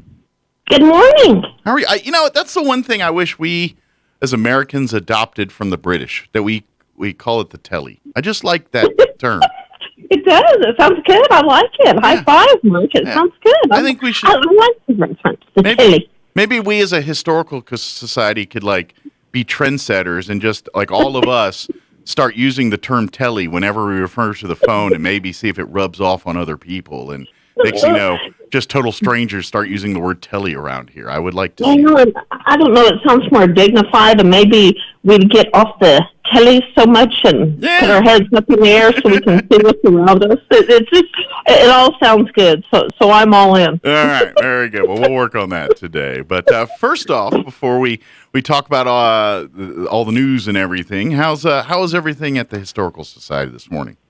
Everything is going very good. Very busy day. We've got a lot of things going on. We're working on everything from fair booths to collecting change to shout out to the new leadership Roswell class. Yeah. We'll be hosting them on Friday afternoon, so the archives will not be open to the public on day because we will be giving special tours for leadership Roswell. So congratulations to that new class. That's very exciting. Yeah.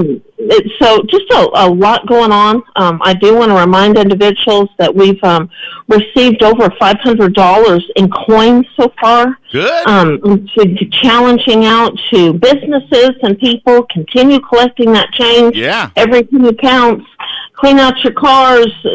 Businesses are coming together. Have a lot of fun with it. I know it's helping Pioneer Bank also. Hey, they need change, and we're bringing it. So thanks to Pioneer Bank for working with us on that. So and huge thank you to everybody that helped the book fair be possible. It was a great success. I know John extends his thank you also. One thing I do want to mention while I'm talking about it, Mike, we do have in our archives refrigerator homemade bread. It's the famous one that bread left? Yes, there's still bread left. So if you would like a loaf of bread, Margaret Lackey's good old homemade bread, give the museum a call at 622-8333. We'll get you taken care of. Those usually are in and out of the building before noon. So we do have a little bit left over. I was too, So we do have that available. Call the museum at 622-8333. I'm sure it'll be gone by today, but give us a call. You can swing by and pick it up, or even if I'm out and about, I'll be happy to deliver it to you. So while I'm thinking about that, that's a great thing. It's an amazing thing. If you love fresh bread, but like me, cannot work bread makers or know how to do any of that stuff without botching it, just do this. It's delicious homemade bread. And you can lie to your friends and tell them you made it. I don't care. But it's really good bread, and you don't have to do any of the labor or any of the stuff. You just get to slice it and enjoy it. It's pretty good. So. Well, it's not only good, but it looks good. Margaret's got that perfect touch. Yeah. And if it doesn't look just that golden brown that she likes, she won't bring it to us. So thank you, Margaret. She continues to do that. That's her little blessing. And we need more Margarets around the historical site. That's right. Hopefully she's sharing that bread recipe with people, so it goes on from generation to generation. She's just awesome. So that's a lot of fun. While I'm thinking about it too, please sign up. We filled up our blood drive last time. That will be. It's coming up. I cannot believe it. It is literally right around the corner. It's next Tuesday, right? It is actually September the 20th. Okay, so that's the third Tuesday. Yeah, 2 Tuesdays. Excuse me. I'm here looking at my phone, making sure I give everybody the right date. The telly. Excuse me, because you know what? Stephanie will be shaking her head. It's the third Tuesday, so that is actually September the 21st. That is on a Tuesday. So not next so if you Tuesday, have any more Tuesday questions.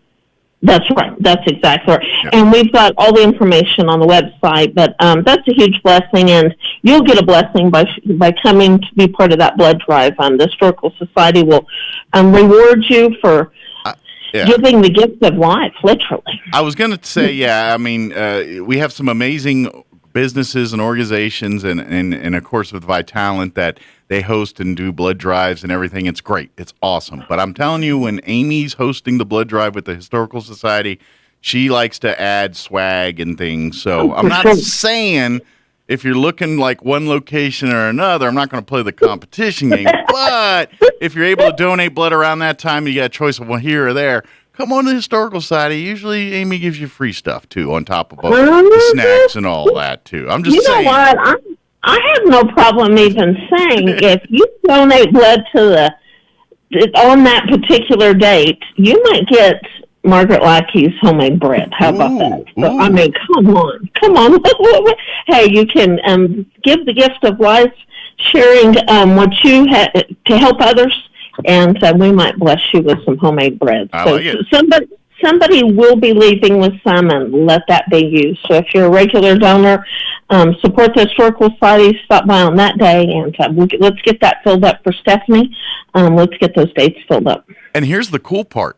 Like, after you do that, And people, like, you get the bread, and then say you're at home, and someone's like, man, this is delicious bread. Where'd you get it? You look at them like, I gave my blood for that bread. That's true. That's exactly right. Hey, I like it. That's a great thing. But we do need to remind everybody, Mike, I think I want to never think a deadline should be extended. Mm-hmm. But with fundraising, and certainly, I don't know if it's just in Roswell, if we're a little bit behind, or maybe it's everywhere. We have extended the date for our fall fundraiser. Yes. And we've extended that through September the 10th. Yes. That is this Friday. After that,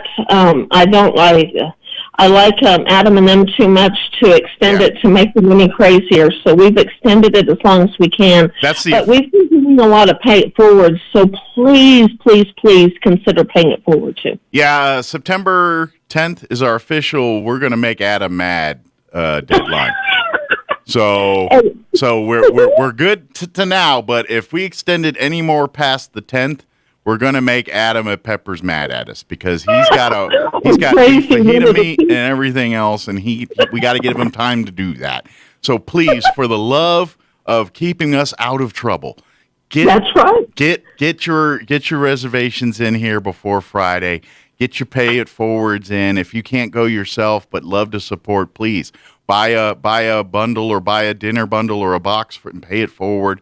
The dinner bundles. For $500, it's a great way if you'd like to gift them to, say, employees or your organization or something. It's $500, and it feeds 10 people. We'll deliver it. We'll give you some extra swag. You get a centerpiece and some accoutrement and delivery. You might even get a hokey John LeMay showing up at your door with all this food. He's got his regular little route. He takes, that's so funny, he takes kind of the north route. Yeah. We've got the same people saying, "Oh, is it going to be John again?" Okay, great. He knows he knows the location. He knows the path. But yes, please get those in. And of course, for $100, you can get the dinner box that feeds two. It's fajitas for two, with appetizer and dessert, and of course the accoutrement that comes with your fajitas.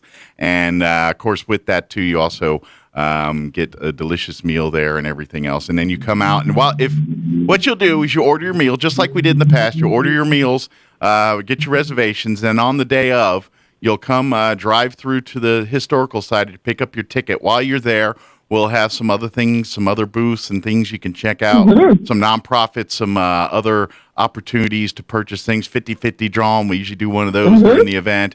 And we have hopefully some more bread available, things like that. And then you come by, get your ticket, get your sweet swag, and then head on over to Peppers, where you get your delicious meal, and then you take it, well, wherever you decide to eat. You want to go home? You want to go take the meal and hide in an alley and take your shirt off and eat it in the car? I don't care. Do what you want. Literally, that's true. You can eat it with your friends, eat it in your pajamas, eat it in bed. Hey, we can have dinners, fajitas. That's right. That's for sure. Absolutely. And remember to bring the change. And just some things while I'm thinking about it. We have received some calls. If you did miss the book fair, if you need an autographed book, or anything like that, give the museum a call at 622-8333. We've had a lot of calls lately, Mike, on the archive facility. Yeah. It's filling up a little bit. The holidays are right around the corner, and we've got different events, receptions, these kinds of things. Call the museum. That's a way you can help support the Historical Society and have a wonderful location for an event. And we can set that up adequately to give that spacing that you need for a certain event, but we can still do that. So that's another way you can help support the Historical Society. So we just need the help. I cannot thank enough. We've had some generous donors. Mike, we've been on the radio quite a few times talking about that October 1st goal. Yes. That we need to raise, or our goal, if you will, was $69,000. And I'm happy to say we're not halfway there, but we're getting close. Okay. And that gives us hope. We still have a month. We just need the support. And I firmly believe this, Mike. I saw some statistics the other day of nonprofits really struggling during this time. But I know one thing. We have tried to diversify ourselves to give individuals an opportunity to work with other individuals. But whether it's pennies, whether it's your time, whether it's making a donation, a memorial donation, buying a book. Mike, we sold quite a few herd prints on Saturday. Good. I just shipped a herd print yesterday to Denver. So shout out to Denver, Colorado. We're purchasing herd prints. So just keep in mind these wonderful gift ideas, too, as we're getting close to the holidays and different things. And I know a lot of individuals might be schooling from home, homeschooling, virtual learning. We really want to partner with our future generations and any educational opportunities. If you are listening and have homeschool or grandkids or children, give us a call. We're continuing to do private tours morning, noon, and night. And that's a great way. We really seem to have a lot of grandparents and these virtual or home learners coming through and doing some special projects. And any way we can do that, I mean, that's a win-win. We're working with the CAPS program on our fair booth.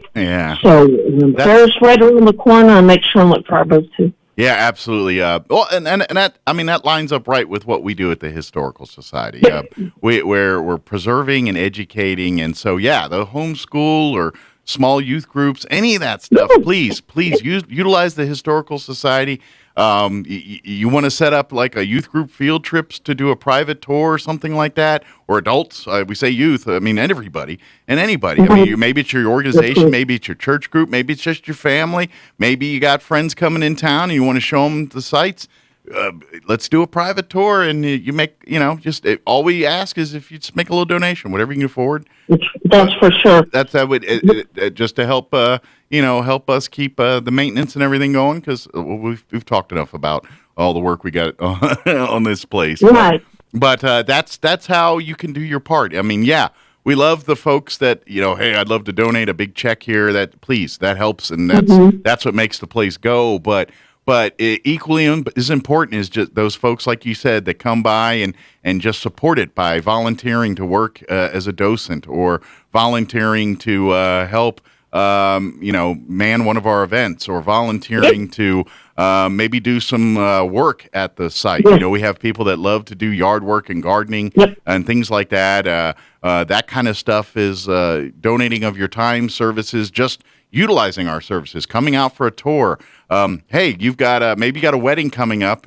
Now, obviously, we're not doing like the big 100, 500, but if you got a wedding, it's only like 20, 30 people, we can handle that.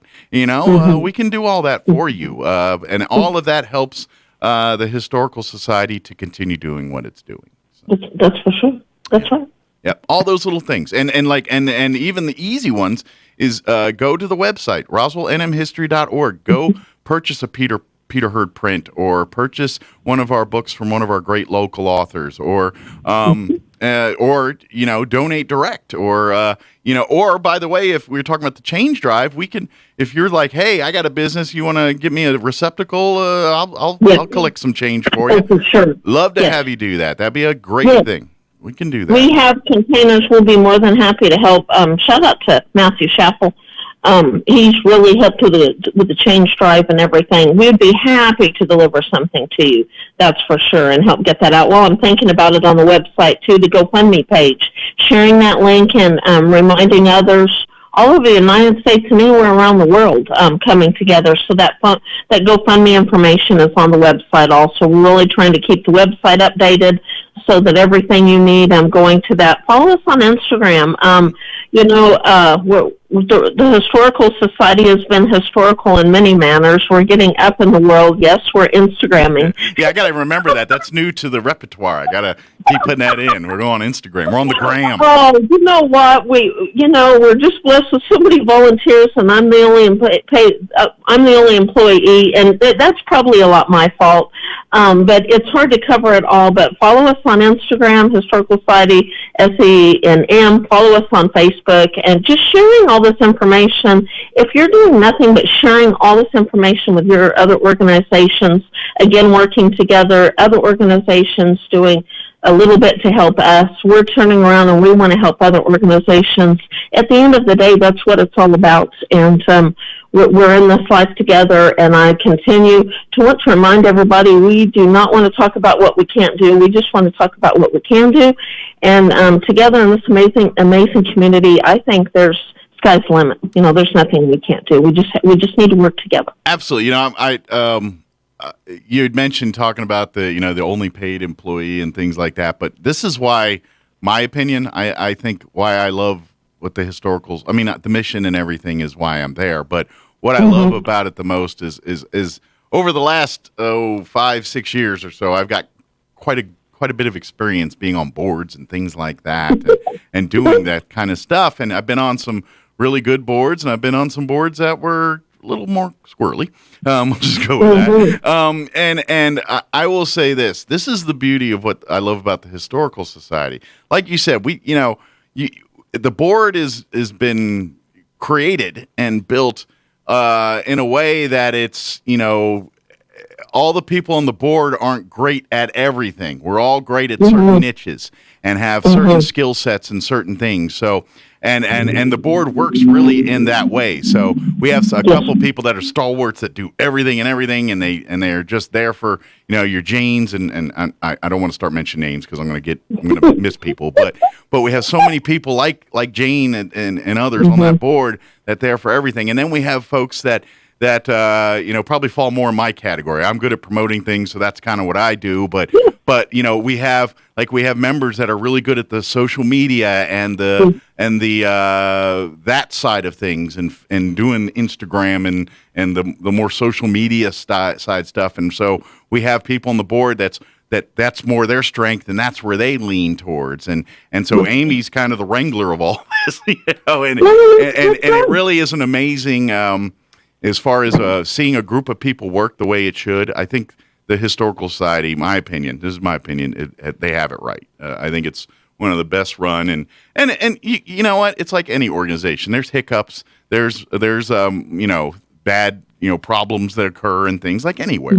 But as a whole, I think we as a group, all of us, and I pat every single board members on the back for this one, do a great job of just working together to keep to no matter if we're getting lemonade or lemons, we're gonna make something happen, we're gonna bring the sunshine.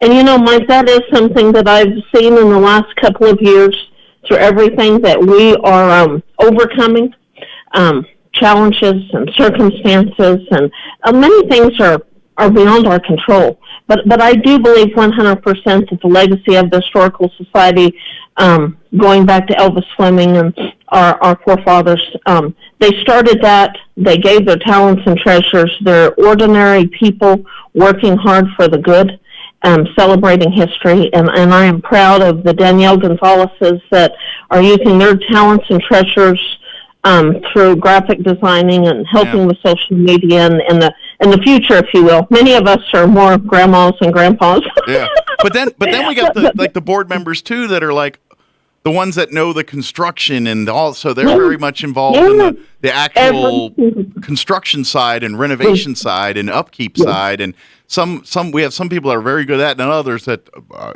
wood. That's like what comes from trees, right? We have our expertise, and everyone kind of files in. We got we have some educators and the education side on the board, and they work hard with more of our education aspect of the Historical Society. For sure. It's a well, for a group of volunteers, and Amy, we have a pretty. I think it's just a great system and a great. I'm proud to say that the Historical Society board is one of my favorite and well-run boards to be a part of. And that's awesome. But Mike, sometimes I sit back and think, wow, I really can't believe we do and get so many things done with amazing volunteers. But really, anything is possible. And like you said, utilizing the talents and treasures of every one of our board members, staying in their lanes, doing what they can do, and knowing that's enough. Yeah. What you bring to the table is more than enough. It's helped us get where we are today. Yep. And the road in the future is not going to be easy, but I know one thing, we're going to do our best, and we want to bring sunshine to those days. People want to come to the Historical Society and just put a smile on their face and celebrate history, no matter what's going on. Yep. You know. So come support it. Come help us. We're going to feed you. Come buy some fajitas. Please get your reservations in by Friday. Yes. Help us stay out of Adam Rose Doghouse, please. That's right. That's what I'm talking about. There you go. Yeah, get your orders in this week, and you can call the Historical Society. You can book online at roswellnmhistory.org. You'll find the place to leave reservations there. You can call the Historical Society if you know a board member and say, hey, give me some tickets. We'll make sure we'll get them to get that all done. Whatever we need to do to get you on, we can do that. Probably, like I said, the easiest is call the Historical Society or go to roswellnmhistory.org. But if you have a quick question about anything, email me at historydirector@outlook.com. If you need the bread and those things right away, please call the museum at 622-8333. And we're just in this together anyway. We can work together for the good. We're all in. And I can't thank those generous donors. Many of them have wanted to be silent, seeing the need, not wanting the name to be out there, but just seeing the need. You know who you are, and thank you from the bottom of our hearts. Absolutely. Hearts to help allow us the opportunity to continue doing what we're doing. Absolutely. Yeah, your generous donations and things help keep and preserve our history and our way of life. And my hope is, and I think it's going to happen, that long after Amy and myself and all of us are off this earth, there's going to be people 50 years from now looking at the archives and looking at it and keeping it going and looking back at what we've done here and saying, man, they've kept it going, and they will have the charge of doing the same thing. But for us to pass that baton, we got to keep it going ourselves. So please, thank you for all those that help us do that. So when we get these calls from scholarship recipients that are at Oxford right now, life is good, and we're knowing we're doing good by investing in those future generations too. So that's a great thing. It really, really is. At the end of the day, when you get these updates from Kyra, New Mexico Military Institute, saying, because of what you did, you made this possible, meaning us, all of the Historical Society family. Nice. That's what it's all about, Mike. It's all good. Absolutely. It is. So, again, roswellnmhistory.org. You can find out pretty much everything we got going on over the next couple months here. Please. But the hot pressed items is get your reservations for the fall fundraising dinner. Get your shopping done for Christmas here. And like you said, if you see our spare change canisters around town, drop a few coins in there. If you'd like one for your place, please just reach out to Amy, call, shoot an email, historydirector@outlook.com. Any of these ways, get in touch, and we'll make sure we'll get those to you. And thank you guys. We appreciate it. And of course, come visit. Come schedule your tours. Come utilize the archives facility. Come out to our events. Come out to the CAPS program here in October, which we'll talk a lot more as we get a little closer to that event. But that's going to be exciting, Mike. That's right around the corner. And let me tell you, ladies and gentlemen, that is going to be like something we have never done, and I am really, really excited about that. Yeah. So that is really a cool thing. And I've just had a taker already on bread. So, ladies and gentlemen, if you want bread, don't talk about it. You need to call me. And let me say this: my cell phone number is 575-915-4471. Send me a text now. That's 575-915-4471 on the bread. We've got to take her and make sure you bless yourself or bless somebody else with homemade bread, for sure. Absolutely. And or just hoard it for yourself. I won't tell nobody. Bless yourself. Hey, we all need to bless ourselves every once in a while. You know, I just thought of something.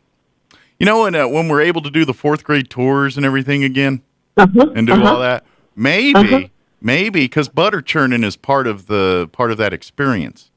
Maybe we need to put some of that butter that they make and sample it on that bread of hers. Man, I'm just saying. I don't know. Oh, gotcha. You're just saying, that's for sure. And I'm just thinking, and my goodness, we turn a lot of butter. I would say if we get enough people that into it, we might start a whole trend that our people are just making their own butter here in Roswell. Like there's a whole butter. I wouldn't be surprised. Turns into like you know how they have like the craft beer people or those things. We get the big butter churn. Yeah, craft butter. Oh my goodness sake! For sure, that is for sure. And you know what? That's a lot of fun, and it can take you back in time. You know, just the simple things, and taking that time. That's for sure. So, help any way you can. That's for sure. Again, RoswellNMHistory.org. Email historydirector@outlook.com. What's the phone number? I never remember the phone number. 622-8333. Yeah. And call, leave a message if you don't get, like I said, it's just Amy. And we have not done like the movie Multiplicity and cloned Amy yet. So there's only one of her. I'm sure my husband would say one's more than enough. Well, you'd have to. The only way I would, if I was in his shoes, the only way I'd be happy with it if you can make multiple Ralphs too. I would give anything for one more of these, that's for sure. We do so many great things. Well, and I'd love to do more. And it really isn't, let's be very clear, it's not, it never has been, never will be about us. It's all about the history and having some fun, and we do have fun. Absolutely.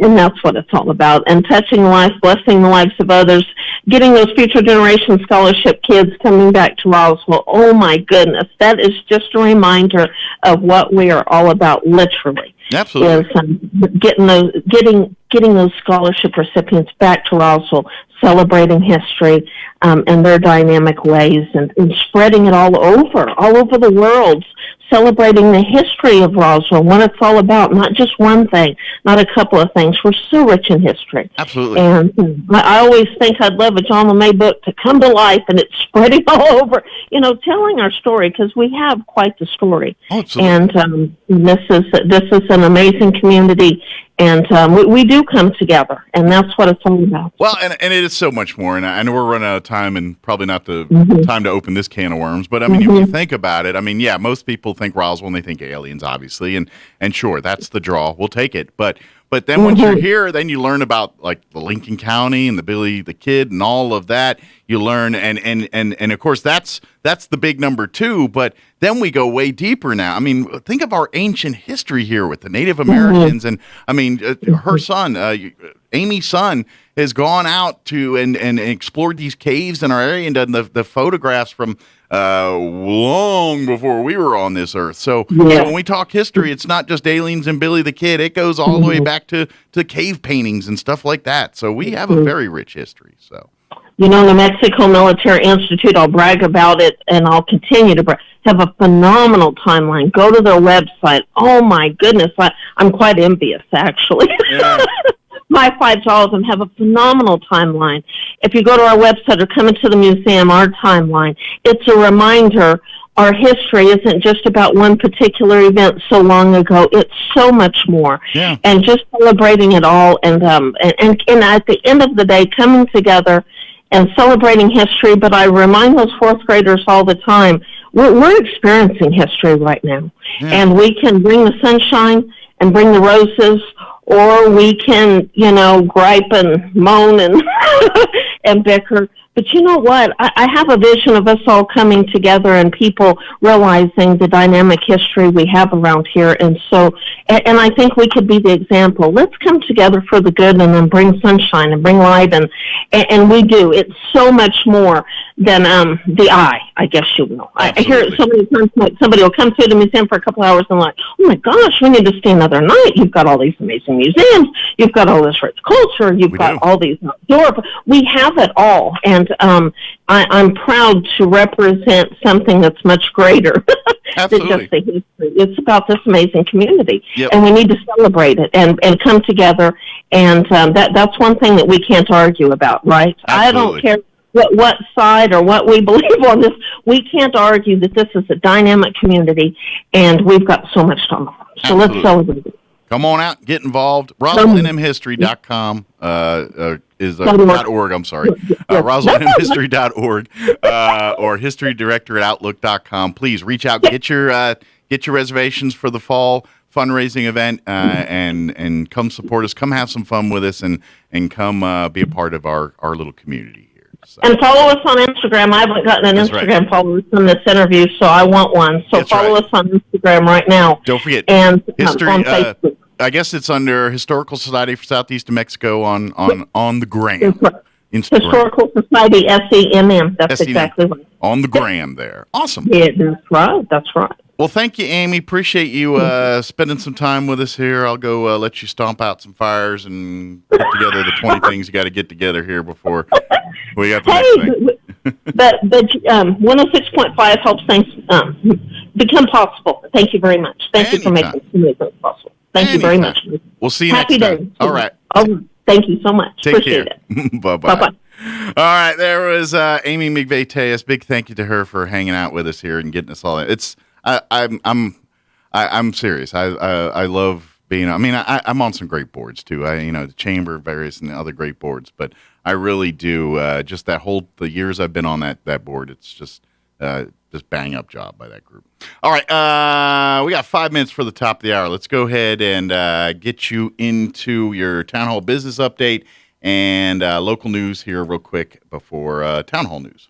Now for a Pecos Valley News Update, I'm Jared Cirillo. All 5 Eddy County commissioners have signed a letter of appreciation to New Mexico Department of Transportation officials for recent approval of a $5.7 million funding package. The money will be used on the county's Southeast Loop project. The project is an integral part of improving traffic flow, road safety, and road conditions in Eddy County and the city of Carlsbad. Completion of the Loop project will connect major highways with a bypass and divert large and heavy vehicles away from the downtown area in the city of Carlsbad. Meanwhile, Mayor Dale Janway says the pieces are coming together nicely for holding an energy summit next month at the Walter Gerrells Performing Arts Center. Last year's summit, he said, was held virtually due to the pandemic. They're planning an in-person event this year. The Energy Summit was developed years ago as a way of getting together with members of the energy industry to try and get a little understanding of what can be expected in the future. You're up to date. I'm Jared Cirillo. With the SRN News Business Brief, I'm Bill Alexander. UK Prime Minister Boris Johnson told lawmakers in the House of Commons that his Conservative government had made the difficult but responsible decision to hike taxes in order to raise £36 billion or $50 billion over 3 years for social care and the overstretched National Health Service. More than $100,000 will be going to deserving students who are pursuing careers in automotive technology. The grant recipients were selected through a competitive application process by the California New Car Dealers Association. They were chosen for their academic performance, career interest, and industry experience. On Wall Street, the Dow down 269 points, closing at 35,100. The Nasdaq gained 10 to 15,374, and the S&P 500 dropped 15 to 4,520. With the SRN News Business Brief, I'm Bill Alexander in Washington. Roswell Skin Center, a brand new state-of-the-art facility located in the 400 Penn Plaza building here in Roswell, is now accepting new patients. Dr. Brandon Cometti and his team offer a full range of skin care services, including general dermatology, surgical and cosmetic procedures, including cutting-edge laser rejuvenation, Botox, filler, laser hair removal, chemical peels, and other non-invasive options to improve skin health and turn back the hands of time. Call and schedule your appointment at Roswell Skin Center today, 208-2509. That's 208-2509. Oasis Computers has been Roswell's trusted source for home and small business computers for over 30 years, and they continue to be your best resource for computer repairs, operating system upgrades, web root managed antivirus, special orders, and more. Oasis Computers is now open from 8 to 1, Monday through Friday to better serve you. Service calls by appointments and after-hour appointments are available too. Stop by Oasis Computers at 1703 North Garden or call or text 575-624 855-9141 for even faster service. Hey, this is Dr. Keon Agger at Carabelli Dental in Roswell.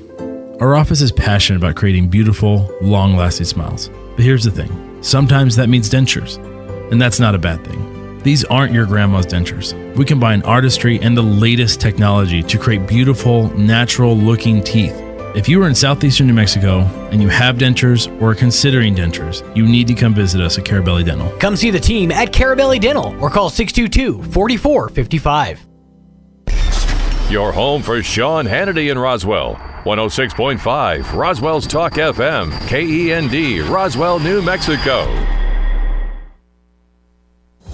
News this hour from townhall.com. I'm Rich Thomason.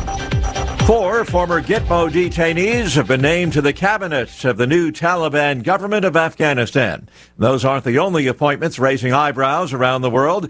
Sirajuddin Haqqani, the new interior minister, and the FBI has a $5 million bounty on his head. Senator Ben Sasse describing Haqqani as a bloodthirsty terrorist, armed, dangerous, and running a country we just abandoned. Former President George W. Bush and Vice President Kamala Harris to attend a 9/11 ceremony, Shanksville, Pennsylvania, this weekend. Former President Bush will be among those speaking at the 20th annual observance of the September 11th attacks at the Flight 93 National Memorial. During the ceremony, the names of the passengers and crew members from Flight 93 will be read with the ringing of the bells of remembrance. Vice President Harris will attend, but is not scheduled to give remarks. President Biden will visit the memorial separately as he visits all 3 9/11 crash sites on Saturday. Greg Clugston, Washington. Nonsense. That's how Florida Republican Governor Ron DeSantis describes talk of him running for president in 2024. That has some Trump backers pumped up. They're pulling for Mr. Trump to jump into the race. And speaking of the former president, he is firing back at departing GOP Senator Pat Toomey. The former president is calling Toomey, quote, a terrible representative for both Pennsylvania and the United States. Mr. Trump also repeated his support for Republican Sean Parnell, who's in the race to replace Toomey next year. Toomey is one of 7 Republicans who voted to convict Mr. Trump in his second impeachment trial earlier this year. In an interview last week, Toomey also urged the GOP not to nominate Trump again in 2024.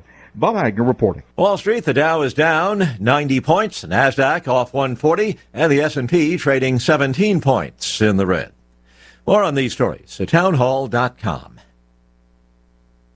One listener that stands out that I worked with was this older couple that was interested in refinancing. They reached out to a few different lenders, and their credit wasn't the best. I know some of these other bigger banks, you just won't hear back from them, which I cannot stand. Not everybody has the 780 credit scores, and just because you don't qualify at one time doesn't mean that you'll never qualify. I'll walk you through what you have to do, whether it's 2, 3, 6 months from now. Back to that older couple, we worked with them for months and months to improve their credit, and we were able to get the loan done. We were saving them hundreds each month, thousands of dollars a year, finally got themselves into a situation financially that they can handle, and they could start saving money each month for retirement. End of the day, they just could not be happier, which just put a huge smile on my face. We are United Faith Mortgage. United Faith Mortgage is a DBA of United Mortgage Corp. 25 Melville Park Road, Melville, New York. Licensed mortgage banker. For all licensing information, go to NMLS-ConsumerAccess.org. Corporate NMLS number 1330. Equal housing lender. Licensed in Alaska, Hawaii, Georgia, Massachusetts, North Dakota, South Dakota, or Utah.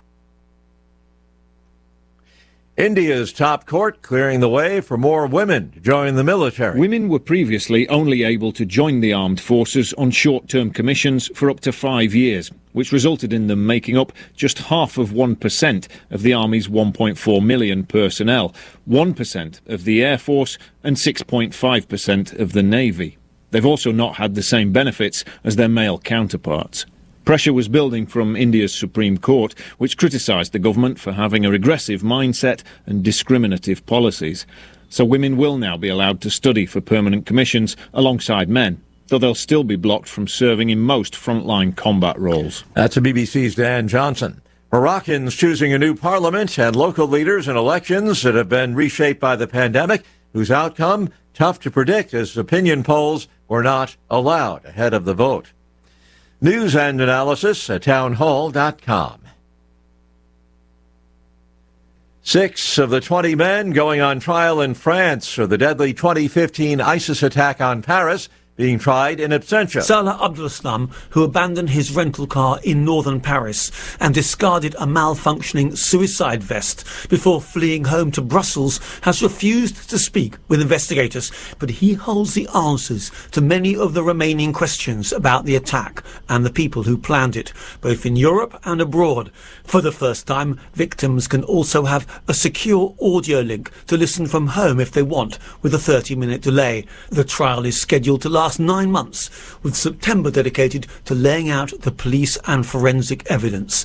I'm Charles de Ledesma. Controversial Philippine President Rodrigo Duterte, constitutionally barred from a second term, has officially accepted his party's nomination to run for vice president in the next election.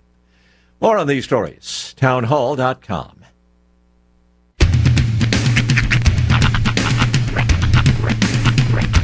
What in the wide, wide world of sports is going on here? I promise you, whatever scum did this, not one man on this force will rest for 1 minute until he's behind bars. Now let's grab a bite to eat. Yeah, come on. I feel the hot wind on my shoulder and the touch of a world that is older. I hit the switch and check the number. I leave it on and then I slumber. I hear the rhythm ringing through it. Flamenco guitar and cumbia music. I hear the talking of the DJ. The devil listen, what does he say? I'm on a Mexican radio. I'm on a Mexican radio. Broadcasting live from high atop the J.P. White Building in downtown Roswell, New Mexico. It's Mornings with Mike Winters on 106.5 Roswell's Talk FM. Is that what I sound like when I talk? Now, here's your host, Mike Winters. And good morning. It is 6 minutes after 9 o'clock. Welcome to hour number 3. He's not running. Oh, well. I'll do it. Trace Inviernos. All right. Of Mornings with Mike Winters right here. He's probably on the air. I can't tell. Here comes Roy. Oh, Roy's going to do it? The bell doesn't do anything. The bell doesn't actually do anything. Roy's just trying to how help. we're behind the bell. No, nature called. Oh, Trace Inviernos. Ah, very good. Thank you. See. I figure you're on the air or something, doing something. No, I was on something.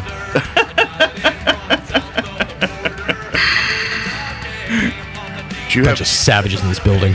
Oh. Did you have to go to the facility? I did. I did indeed have to use the facilitize. And there's seriously, somebody needs to be taught some serious bathroom etiquette around this place. Wow. All right. Can we share any without being too gross or graphic? Growing up, there was I remember this distinctly. There was a placard hanging above the toilet. Uh-huh. There's two pictures. One said, "My aim is to keep this bathroom clean. Your aim would be appreciated." Yes. The other one said, "If you make a sprinkle when you tinkle, be a sweetie, wipe the seedy." I know that one, yeah. Apparently... This is a professional office, a bunch of professional offices in this building, correct? I would think a bunch of, professional adults that, are decent people. Did somebody... Wipe the freaking seat! Did they literally just... Something. Let her rip? Because I was in a hurry because I had a Trace Inviernos to get to. So I'm like, well, I'm going to get to the bathroom and take care of it. Now, were you at the stall or at the urinal? I was in the stall. Okay. I could have sat on a seat at a urinal. Well, I didn't know if we're talking 2 or 1 No, here. I'm talking somebody peed on the seat and didn't bother to wipe it after the fact. I thought maybe someone was at the urinal and you ran to the seat. Bunch of savage in and saw the seat was down and there was a smattering of residue. No, I just... Okay. That'll ruin somebody's morning, I was having a pretty good day. And that happened. Should take a sample and DNA test. You take a sample. Find out who did it. I've got plenty. Well, right now residing on my keister. Let's we should go on the hunt. Mm-hmm. No, I'm good. Well, see, these are the hills I die on. Like the big things, but The guy that keeps forgetting to put Coke Zero in the machine, I want to eviscerate that. Right, no. And I want to turn it into a 12-part Netflix documentary series. Oh, yeah, sure. For some reason, starring, like, Cuba Gooding Jr. And I feel like a errant peer that does not know that it goes in the hole. Just a couple extra seconds is all it takes. Not on the seat or the floor or wherever. And I get there's a black backsplash issue, but be the sweetie, like the seedy. Yeah. But dang. Yeah. That's why God gave you hands. Use them to guide and direct. Just saying. And then wash them when you're done. We're going to have a way better conversation. Sorry. Later this hour. You know what the sad part is? You have to tell people these things. The sad part is people forget I have access to a morning show. This is why people always say, and I'm a pretty positive, upbeat guy, but as a whole, I think society's doomed. I'm glad you chose not to use the phrase "on the whole." As a whole, WHOL. No, we are absolutely doomed as a species, 100%. Yeah, and it's because of stuff like this. People that don't know what a turn signal is. People that do stuff like this. The savages that just have zero disregard for public space and how they treat it. These people. I'm just saying. These are the people that will rule the world one day. That's the problem. I'm all for freedom, and I'm all for free choice and all that. But if there ever was a Gestapo situation that I would be supporting, it's for those people. Those people, the squirters, the dirtiers, the aimers. Let's maybe choose some different terminology when we're describing who we're going to take out here, okay? These people. Some of those, some people in that you just described might actually be valuable. The same people that leave the package of frozen chicken next to the Oreos at the grocery store because they decided they didn't want the chicken. Yeah. Those people. I want you to be Gestapo'd. Because you haven't learned how to live in society. Gestapo'd being a verb. That's kind of fantastic. That's what I want. I want those. I want them ruled with an iron fist. I want them to have no freedom. If you are too savage to put your chicken away, or you're too savage to put your hands on your parts when you're using the restroom and keeping them from spraying everywhere. I agree with you to an extent, but here's where my problem is. Yeah. Once we've eviscerated all of them, then there's a whole new set of problems. Maybe. There's going to be a whole new set. You're always going to be annoyed. That's just who you are. Well, sure. So now you're just going to be annoyed for new reasons. Well, that's so be it. But the people who were a little slow now are going to be the bane of your existence. But if we can... So when's it going to be enough, Mike? Well... It's just you when we start owning the roads? Well, maybe. Kind of. Yeah, it's y'all not bad. could take the bus. That'd be very handy. No, but I'll cross that bridge when I get there. But if we can eviscerate, because how many knuckleheads? How much better will Facebook be? Social media, because these are the same rubes that do the same spewing nonsense on Facebook and everything else. These are people that need attention. There's a set of people in society that are ruining it for the rest of us. I would agree. And these are those people. And I don't care what happens to them, because they clearly don't care about us. Right. So. Well, I would agree with you up until a point of that. Yeah, and to me, that's where I draw the line. If you're so self-absorbed that you won't consider others for something as minute as that, then I don't want you in any part of anything else I do. That mindset of this is your world and I'm just living in it, yeah, that gets a little old. Yeah, you people need an accident. That's all I'm saying. 9:13. More on the power of positivity. Oh, I hate those folks. I hate them. Here's your weather. I'm meteorologist Steve Hamilton with your Pecos Valley weather. We have dry air and high pressure over northern and eastern New Mexico, and that'll be bringing us sunshine today. Our temperatures will be on a warming trend as we get closer to the weekend. We're expecting low to mid 90s today. Could be a little bit hazy. Overnight will be clear with mid 60s and then getting hotter tomorrow with upper 90s and sunshine, 100s by Friday. That's your latest forecast. I'm meteorologist Steve Hamilton. Thank you, Steve. Currently 73 degrees here in Roswell. Humidity is at 57%. Winds are out of the north at 15 miles per hour. Yeah, they're still whipping out there pretty good. Could see some widespread haze today, but mostly sunny otherwise with a high of 93 expected. North winds at around 10 miles per hour. Tonight, widespread haze, but mostly clear. That's what they're saying. I'm just reading it. With an overnight low of 66, east winds 5 to 10. Thursday, sunny, highs of 97 expected, south winds 5 to 15. Friday, they're saying we're going to get near. They say 99 officially, but I bet we hit the century mark. South winds 10 to 15 for the afternoon. And then for your weekend, sunny and a high of 100 for your Saturday. Sunny skies with a high of 94 for Sunday. All right, 9:14, we're going to take a quick commercial break. Then we're going to play our interview we had with General Douglas Murray. He was a Leadership Roswell Alumni Association award winner. He's for Lifetime Achievement Award. He normally they do the award ceremony with a big dinner and everything, but COVID kind of put a damper, so they had to kind of do it more virtual this year. So we're going to be interviewing more of the winners as the month progresses. But we talked to General Murray yesterday in the 7 o'clock hour, and we're going to play that for you on the other side. So don't go away. The High Caliber Summer Sale is on now at LGS Guns and Ammo. Now through Labor Day weekend, save big on guns, ammo, and everything you need. From brands like Glock, Ruger, Springfield, Smith & Wesson, Mossberg, and more. Plus, massive savings on ammo, targets, magazines, optics, and knives, and a great selection of Springfield St. Edge rifles. The High Caliber Summer Sale on now at LGS Guns and Ammo. Southeastern New Mexico's authority for guns and ammunition in Hobbs or Roswell, and at lgsguns.com. When you think of home health care here in Roswell, what's the first thing that pops into your head? That's right, Frontier Medical. We've been doing it better than anyone else for over 20 years. From in-home nursing to physical therapy and so much more. Doctors and hospitals from Albuquerque to Lubbock and everywhere in between have been trusting their patients to us here at Frontier Medical. So when it's time to make a choice, remember Frontier Medical. 575-627-1112. Frontier Medical. Name to remember. Big O Tires is celebrating its Carlsbad location's 1-year anniversary with big savings. Now through September 30th, get $50 off sets of 4 in-stock Big O brand tires.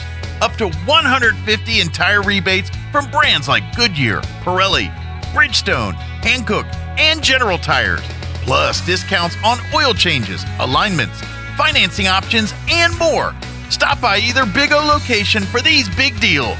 4212 National Parks Highway in Carlsbad or 1305 North Main Street in Roswell. Installation charges extra. Eligibility may vary. Disposal and local tire fees extra. Up to 10% shop fee based on non-discounted regular retail price. Not to exceed $35 where permitted. See store and rebate forms for details.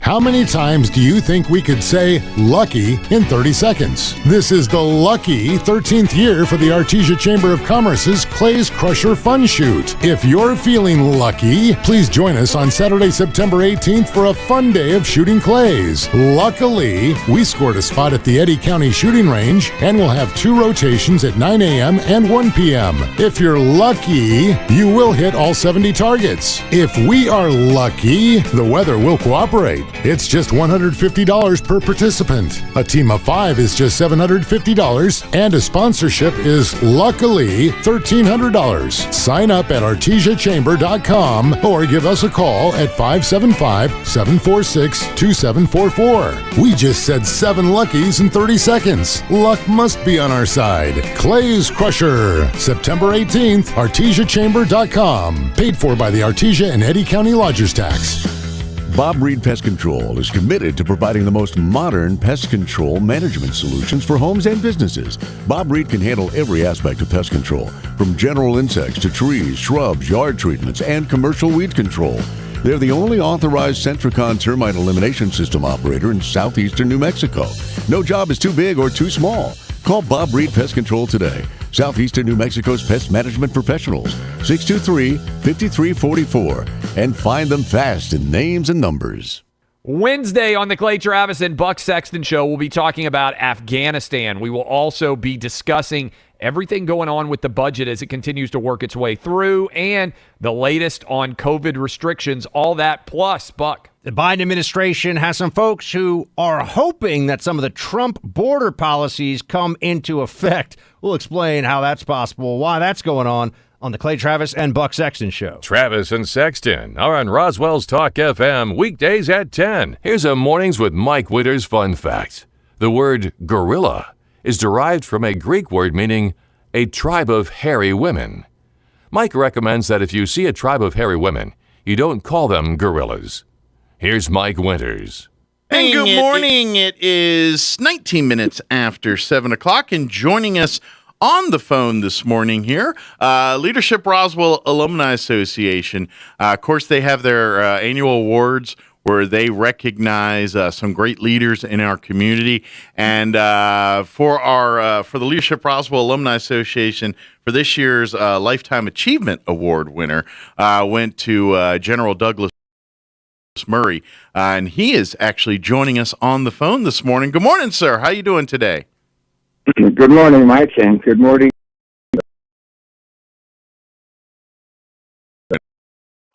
Went to General Douglas Murray, and he is actually joining us on the phone this morning. Good morning, sir. How you doing today?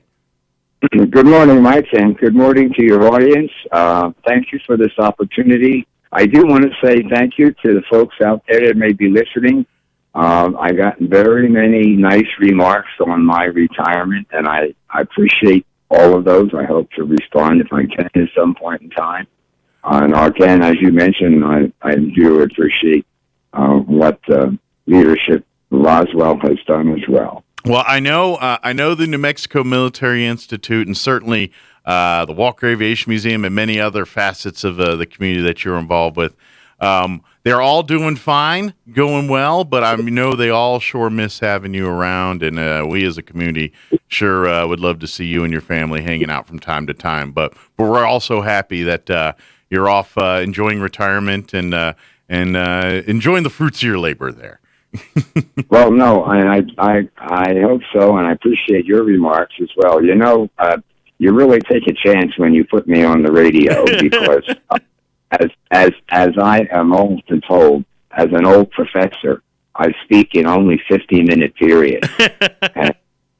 So you cut me off at any time, and I'll be happy to see you. So I have no problem with talking. I like to do that myself. So. Well, you probably talk in 100-minute periods, right? yeah. I actually found somebody that's willing to pay me to do it. So. Oh well, that's good. That's great. They don't do that for me anymore. So I have else. Well, I know for a fact that whatever you spoke, people listened. That was always, you may have a lot of words to say, but everyone wanted to hear every one of them. So. Yep.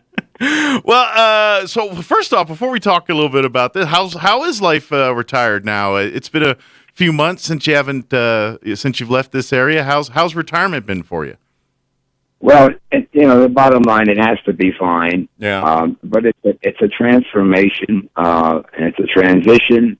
I was mentioning to somebody the other day, every day seems like it's Saturday. And so I haven't worked out a routine yet in terms of what I will be doing. The main thing, as I've mentioned to a number of folks, why it was time to move on from Roswell. It was 15 years that I was there, fantastic 15 years. But I have 7 grandchildren. 2 of them are seniors in high school this year, and 2 are seniors in high school next year. They're getting ready for the next phase in life. And, once they leave high school, they're kind of gone. Yeah. And so if I don't catch them now, when do I? So that's primary number one on my list. But we're getting situated. It just takes longer than I thought. Unloading boxes, siphoning through everything that you've got to siphon through. I had a big office at NMI, and then I had a home, and I had filing cabinets in both. Well, they don't quite fit in a small home. So you had to downsize a little bit on some of your collecting and things over the years. Yeah, exactly the case. Well, when we moved here, my wife and when we moved to Roswell, we had 20,000 pounds of household goods. If you took one of those Allied or vans, Mayflower vans, we had the whole van filled, plus what was in behind. It had a hangover, and so we had to really downsize, and so we had a fantastic firm that put together an estate sale, right? And probably sold advertisement in an auction, and that got 90% of what we had. But it reminded me of you mentioned retirement, because in many ways the estate sale and the retirement go hand in hand, because you're not only giving away or selling whatever, those are your memories. Those are there's a legacy involved in that. Yeah. And it's hard to let go, isn't it, sometimes? That's right. Yeah. But, I had the thought that it's probably good that we do an estate sale of our thoughts and lives every once in a while. Sure. That's a valid point. Yeah. Discard some that are no longer relevant and focus on some that may lead to the future. Sure. So, and the company we had did a very good job as far as that's concerned. But no, to answer your question, we're getting well established here as well. Well, that's great to hear, and great to see you getting settled in your new home there. Do you miss the day-to-day life of just being at the Institute and getting involved in the various? I mean, obviously your probably schedule has slowed down quite a bit since that time. But do you miss getting up early and going and meeting with cadets and doing your day-to-day at the Institute, or are you still enjoying the vacation side of it? Well, I think more the latter at this point in time, but like I say, it's Saturday. But no, yes, I mean, that was such a large part of my life. Sure. And to some extent that does continue here. But, the 15 years at NMI was preceded by 25 years at the Air Force Academy. Okay. And so in many ways, it is a significant change. In fact, all those years, I wore the uniform. Sure. I've worn that uniform for over 50 years. It's not the same uniform, but sure. Uniform. And but a lot of the same meanings behind the uniform, even though if it wasn't, if it was a United States military uniform or a New Mexico Military Institute uniform, the values, the work ethic, everything that both represent are exactly the same, I would imagine. No, it's true. It's true, and it's true. It's true of life in general, regardless of your vocation and your profession. Mm-hmm. Absolutely. I do want to. I have a little bit of a surprise for you. It just happened to work out on timing. One of General Murray's passions while he was here in Roswell, spending time with us, was the Walker Aviation Museum, and we just happened to have Robert Sherman, who's going to be in talking about the museum a little later on in the show. And I know you and Robert Sherman have had quite a friendship over the years here, and I thought I'd bring him in for a few minutes and chit chat with you if you don't mind.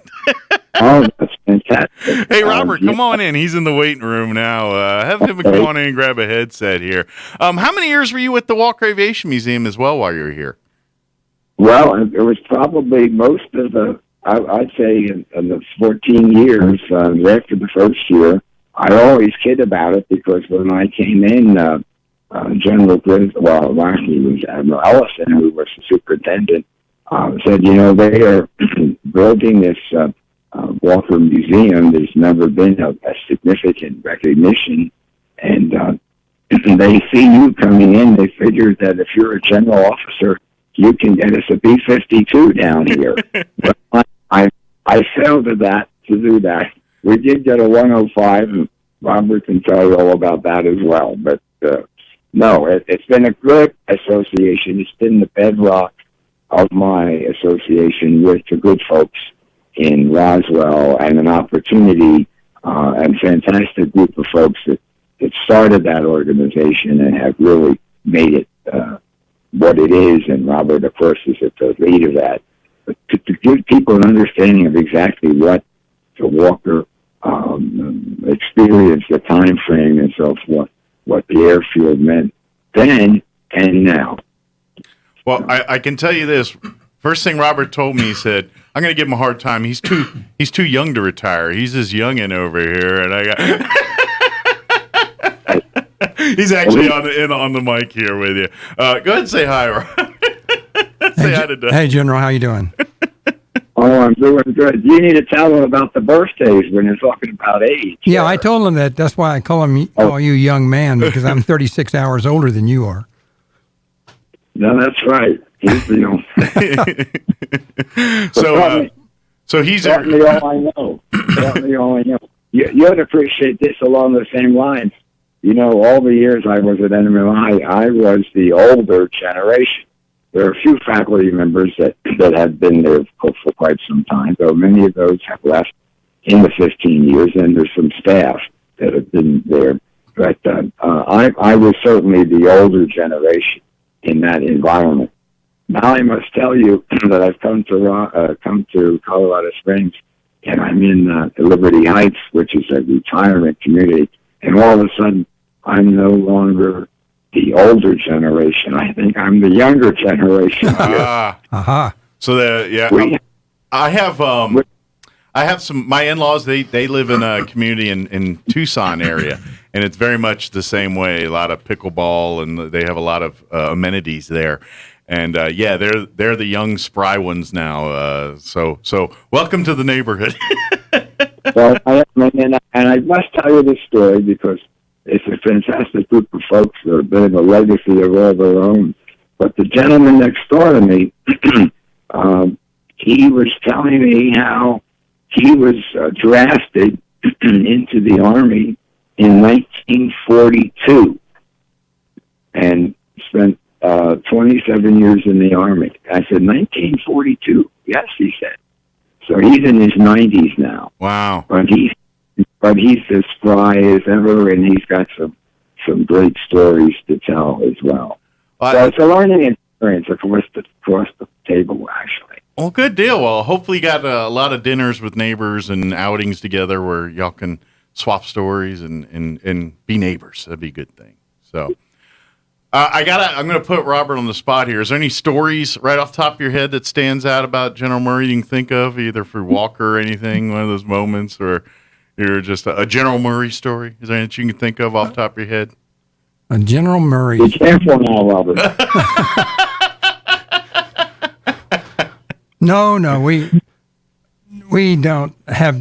Unfortunately, I don't have any really good stories on him. But we spent a lot of time sitting out at hole number 4 at the Nemi Golf Course, waiting for somebody to make a hole in one, and during our annual golf scrambles fundraiser. Yeah, right. But I've always enjoyed the Walker Aviation Museum Golf Scramble because I always loved. I mean, we have so many great organizations in our community, and a lot of them do golf scrambles, and it's a great way to help different organizations in our community. But I always kind of the Walker Aviation Museum, which was always on Armed Forces Day or right around there, and so there was always that vibe to it, that military tradition, honor, presence, and you guys even incorporated that even into the golfing side, where you go to golf holes and people would sponsor and put pictures and stories of their family, and so you really it wasn't just an outing of golfing and raising money for the museum. You came out of it with an afternoon of appreciating some of our veterans and people that came before us and served, and you get those reminders while you're out there golfing and getting focused on the reason we're all whacking a ball around and having fun today. And I always love that part of the Walker Aviation Museum Golf Scramble. I don't know if that was General Murray's or yourself or whose idea to do those things and that type of stuff. Well, Bob Donnell was a big player in that. Yeah. And Bob Pottle, who's passed away, but he was involved a lot with that. Sure. I always love that facet of the golf scramble. So right. I imagine they're keeping that up here. Do you guys? I know General Murray, you're retired and everything now, but do you still check in from time to time with the museum board and pick their brain, or vice versa, they're picking your brain from time to time here? I think the plan is we're going to be doing that for sure. But okay. Right now we're struggling just to get open, but we'll talk about that later. Yeah, we'll hit you with some of that later. But I got to ask, Jeremy, do you miss some of that stuff? Where getting to do the volunteer stuff, or are you getting to? I imagine you're still getting settled there in Colorado, but is that something you want to do once you get settled? Oh yes. In fact, it's a continuation in many ways of what I was doing at NRMI and at the Air Force Academy.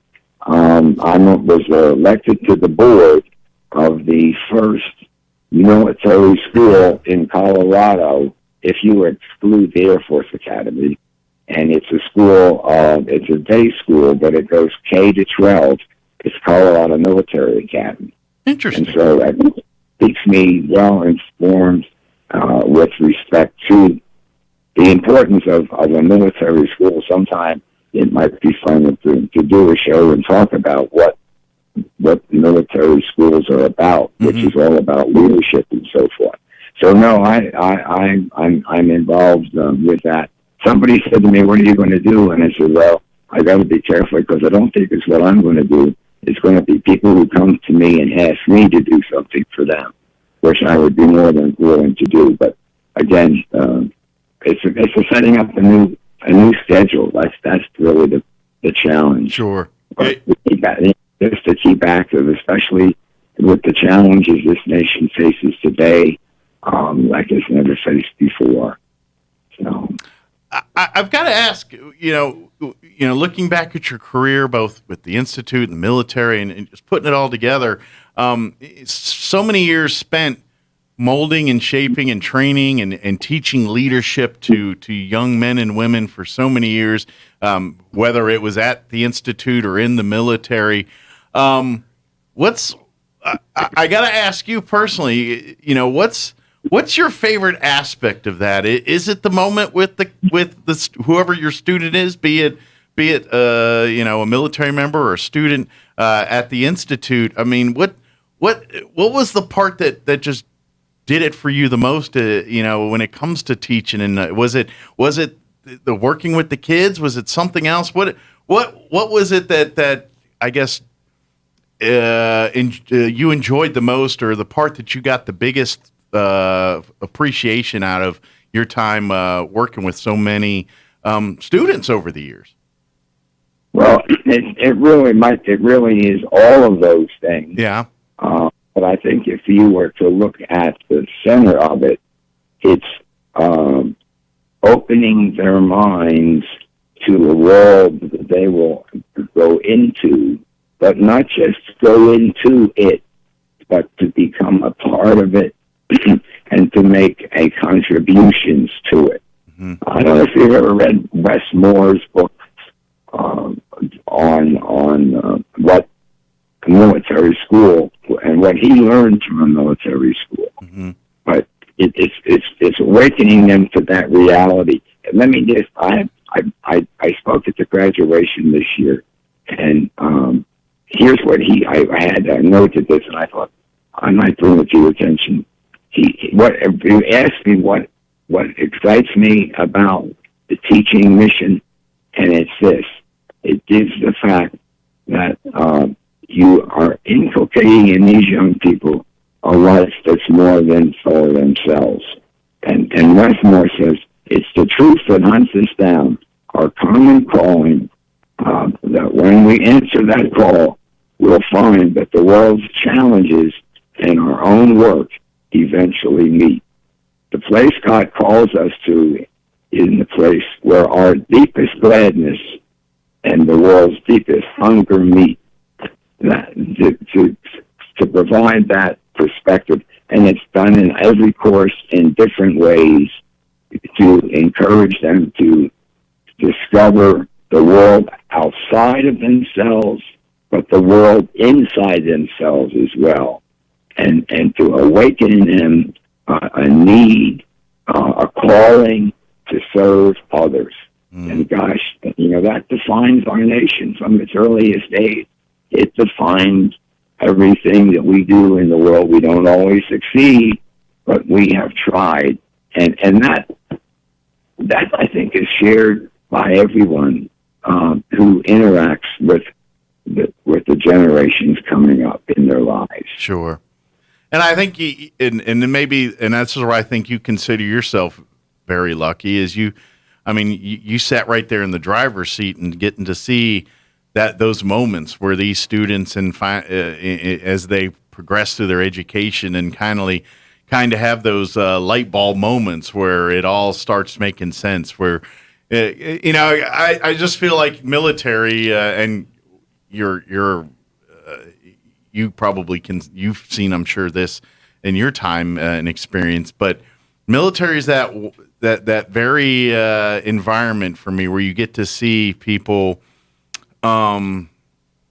just change and grow, and because there's no other place on the planet where you can build that camaraderie and that and just to see that growth, and when you see a group of youth kind of go through those things together, and you see them at the beginning where they can't get out of their own way, and then you know after just a short period of time, you're starting to see that teamwork gelling process, the understanding of the bigger picture and things. And I imagine for you as an instructor and teacher and so many years working with students, that's got to be the cool moment, the moment where it's like, hey, I wasn't spitting in the wind here. The messages started to sink in. And is that something you got to experience quite a bit in your career?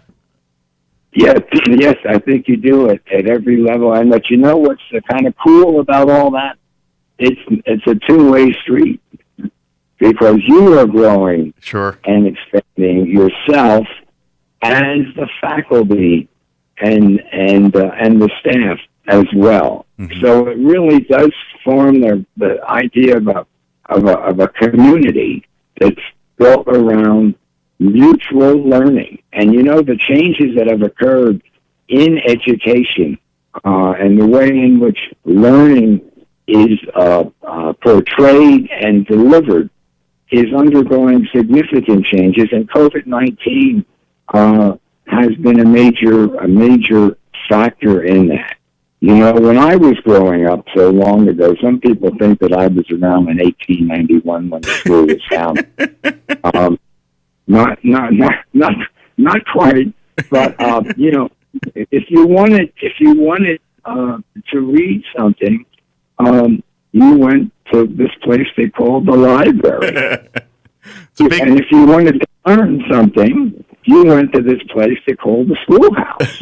Well, you know, we were talking earlier. You don't need to do any of those things, but in that sense, there's been an enrichment of this whole learning process. And it's not just about technology, but there's cautions and there's risk and so forth. But that's all part of it. And so when that question you ask, what I've experienced and what the students experienced, it's a universal experience if you're engaged in learning. Mm-hmm. And that can be in the classroom, but it can be in many other ways and in many other professions. I mean, really, you're part of that process as well, especially now with the technology and how people learn and understand the world. Yeah, that's always been my, and I don't want to get peeling back the curtain here, but that's always been the method to my madness with this radio show. I figure I love to get great people like yourself and Robert here and let the public know what's going on and happening in their community. But if I dangle the carrot of me telling dumb jokes and things, and that's what gets you here to hear me tell stupid jokes, and then you accidentally learn about all this great stuff happening in our community, then I call that a win. That's the way I look at this show. And in many ways, education's kind of like, you know, you get them in, they got to be here, but once they're here and you got them, I mean, that's the coolest feeling in the world, I would imagine. No, yes, it certainly is. Yeah. And it's a mutual feeling. So I gotta ask here, as far as you know, your plans and things now. Like you said, you're getting settled here and all that. But obviously you have lots of friends and folks back home here. Do you get is travel in the cards for your future plans as well? Oh yes, I do hope to travel. In fact, I thought I might be in Roswell at this very date when they were talking about the good folks that for the Leadership Roswell, they were going to have an event. Yeah, unfortunately, COVID's put a damper on a lot of that. So yes, and again, I was also scheduled to go to Texas later this month. The Association of Military Colleges and Schools, which is all of the military schools except your federal service academies. Okay. And it includes your senior military schools like Texas A&M and Citadel, and the junior military colleges like MMI and Valley Forge. Mm-hmm. And then there's about 30 what you might call secondary education. They have a big workshop in every year in September, and they always think they're always looking for somebody on the bench, but I get an opportunity every year to put this workshop on, what it means, specifically what we're talking about. Well, guess what? It was scheduled for next month. The end of this month.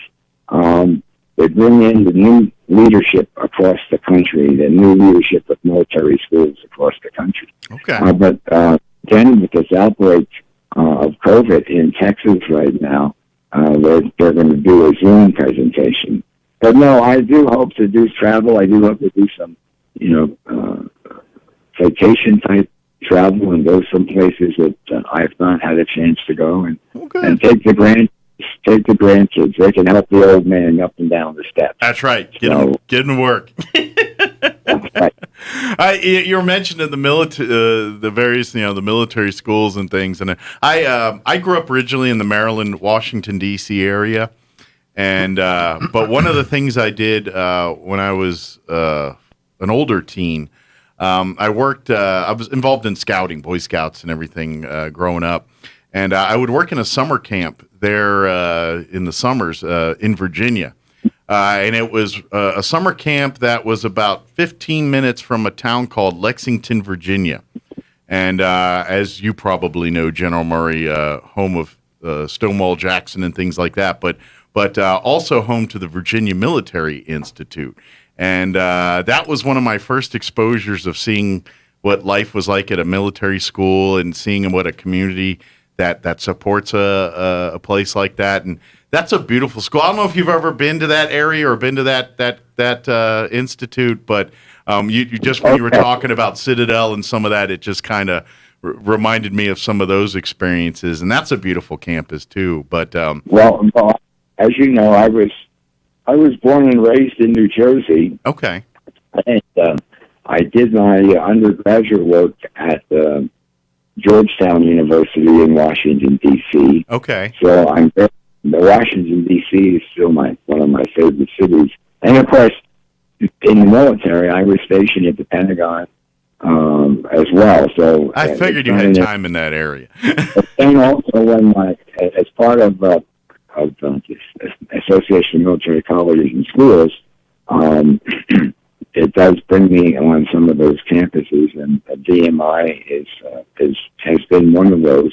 In fact, our oldest son, when he was looking at colleges, we visited the campus and got tours of the campus and so forth. Okay. It's an outstanding institution, as is, and as are, I should say, any of those senior military schools. Absolutely. And that's actually very, very much a college town, Lexington, Virginia, because not only is it home to the Virginia Military Institute, but it's also home to Washington and Lee University. It's a very historic town. A couple famous Civil War generals are buried there. Robert E. Lee's there with Stonewall Jackson. Matter of fact, if I remember, Jackson's on the VMI campus, if I remember right. Don't quote me on that, but anyway, there's a lot of history there too. It's just a beautiful area. But you just had mentioned that, and it kind of triggered that thought in my head. Of course, that's a wonderful part of the country. My home state of New Jersey has really been having, as New York has. It was quite startling. In fact, I was speaking to one of the members of the community here, and she mentioned that she was from New Jersey, and it was that day of after the storm, and she was not aware of the damage. We have damage from hurricanes all the time. We've got to expect those, but the tornadoes brought a new dimension to all of that. Sure. But that's a good for the country. Yeah, exactly. Well, I just saw the time. We probably need to wrap up this conversation, and I imagine you've got some grandkids and some other things ready that need your attention right now. So, well, that keeps me busy. On Monday, I went to a volleyball game with one, and Tuesday I went to a tennis match for another. Wednesday I went to a third volleyball game.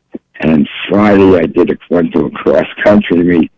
So it does keep me busy, which is great. Good. Are you a sports fan in general? Well, yeah. Well, that'll make it easier for you. If you're not a sports fan, it's a little rough to go to all those things. But if you like sports, as long as they don't ask me to come off the bench and join the game. There you go. Yeah. I think those youngins probably got the leg strength to keep it going, especially cross country. I get tired watching those kids.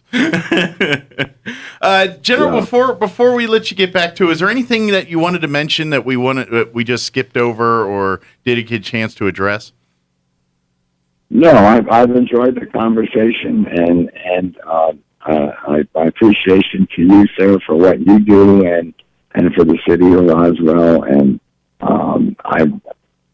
an important part of Roswell, of NMI, and that whole community is always a part, and will always be a part of me. And I'm sincere when I say that. Well, we are. And I hope that I have left something to you all that you will find of value as well. Well, and I could talk for hours if you like on all kinds of subjects, but I would rather just leave it at that, to say, look, I love that place, and I love the folks who live there and work there. And my accomplishments, reflected in this award, was a very humbling experience. But it was also very pleasing, not because of me, but because I recognize that my achievements, whatever they may be, only were the result of those with whom I worked, played, and loved over the 15 years that I was there. Those on the campus and those off the campus, those in the city. Roswell, I always said, is the real story of Roswell is not the UFOs, but it's the commitment of the people of that town to the nation and to serve the nation, beginning back with Walker. The fact that you mentioned Walker, it continues on, to this very day. It's hard.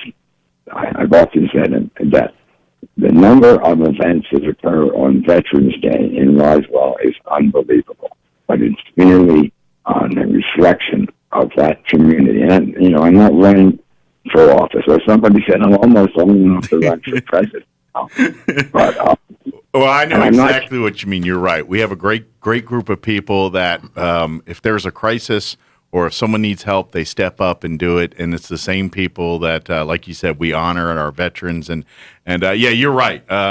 It's just our schools alone, our high schools, middle schools, and the Institute, obviously, the things they do for our veterans on Veterans Day. It is an amazing, and you're right. It's very much an indicator of the fabric of our community. And I would also say that it's that way because of people like you being a part of it. And I know you're greatly missed by my many folks here in this community, and would love to have you come in and do your thing. But also, you leave a community better off than when you came, I think, because of the actions and the things and the connections you've made here. So we're better because of you, and we do appreciate that. And don't be a stranger, because Robert said he's got a list of stuff over at the museum he's ready for you to knock out and do all that. So. Yeah, we really miss you here, General. I look forward to it, and all blessings of all kinds to all of you. God bless. Take care to yourself, too, and you and your family. Have an awesome weekend. And, General, if you're popping in for a visit, don't hesitate to come pop on the radio, too. I'd love to have a face-to-face conversation with you. Those are always fun. So. You need to call me Doug. I'm too old. I will do my best, but once something gets ingrained in my brain, it takes an act of Congress to get it out of there sometimes. Thank you, sir. Appreciate it, and take care. Have a good day. All right. Bye-bye. Bye-bye, Robert. See you later. Bye. Take care. All right, that was General Douglas Murray. Doug, I can't help it. It's just the way it is. And he was or is the LRA Leadership Roswell Alumni Association's Lifetime Achievement Award winner here for this. Well event. deserved. Well deserved, and it was a beautiful. It was great. It was great to have that conversation. I hope we get to have more with him. All right, Robert, appreciate you hanging out here and talking with the general. We're going to pause. Road safety and road conditions in Eddy County and the city of Carlsbad. Completion of the Loop project will connect major highways with a bypass and divert large and heavy vehicles away from the downtown area in the city of Carlsbad. Meanwhile, Mayor Dale Janway says the pieces are coming together nicely for holding an energy summit next month at the Walter Gerrells Performing Arts Center. Last year's summit, he said, was held virtually due to the pandemic. They're planning an in-person event this year. The Energy Summit was developed years ago as a way of getting together with members of the energy industry to try and get a little understanding of what can be expected in the future. You're up to date. I'm Jared Sorello.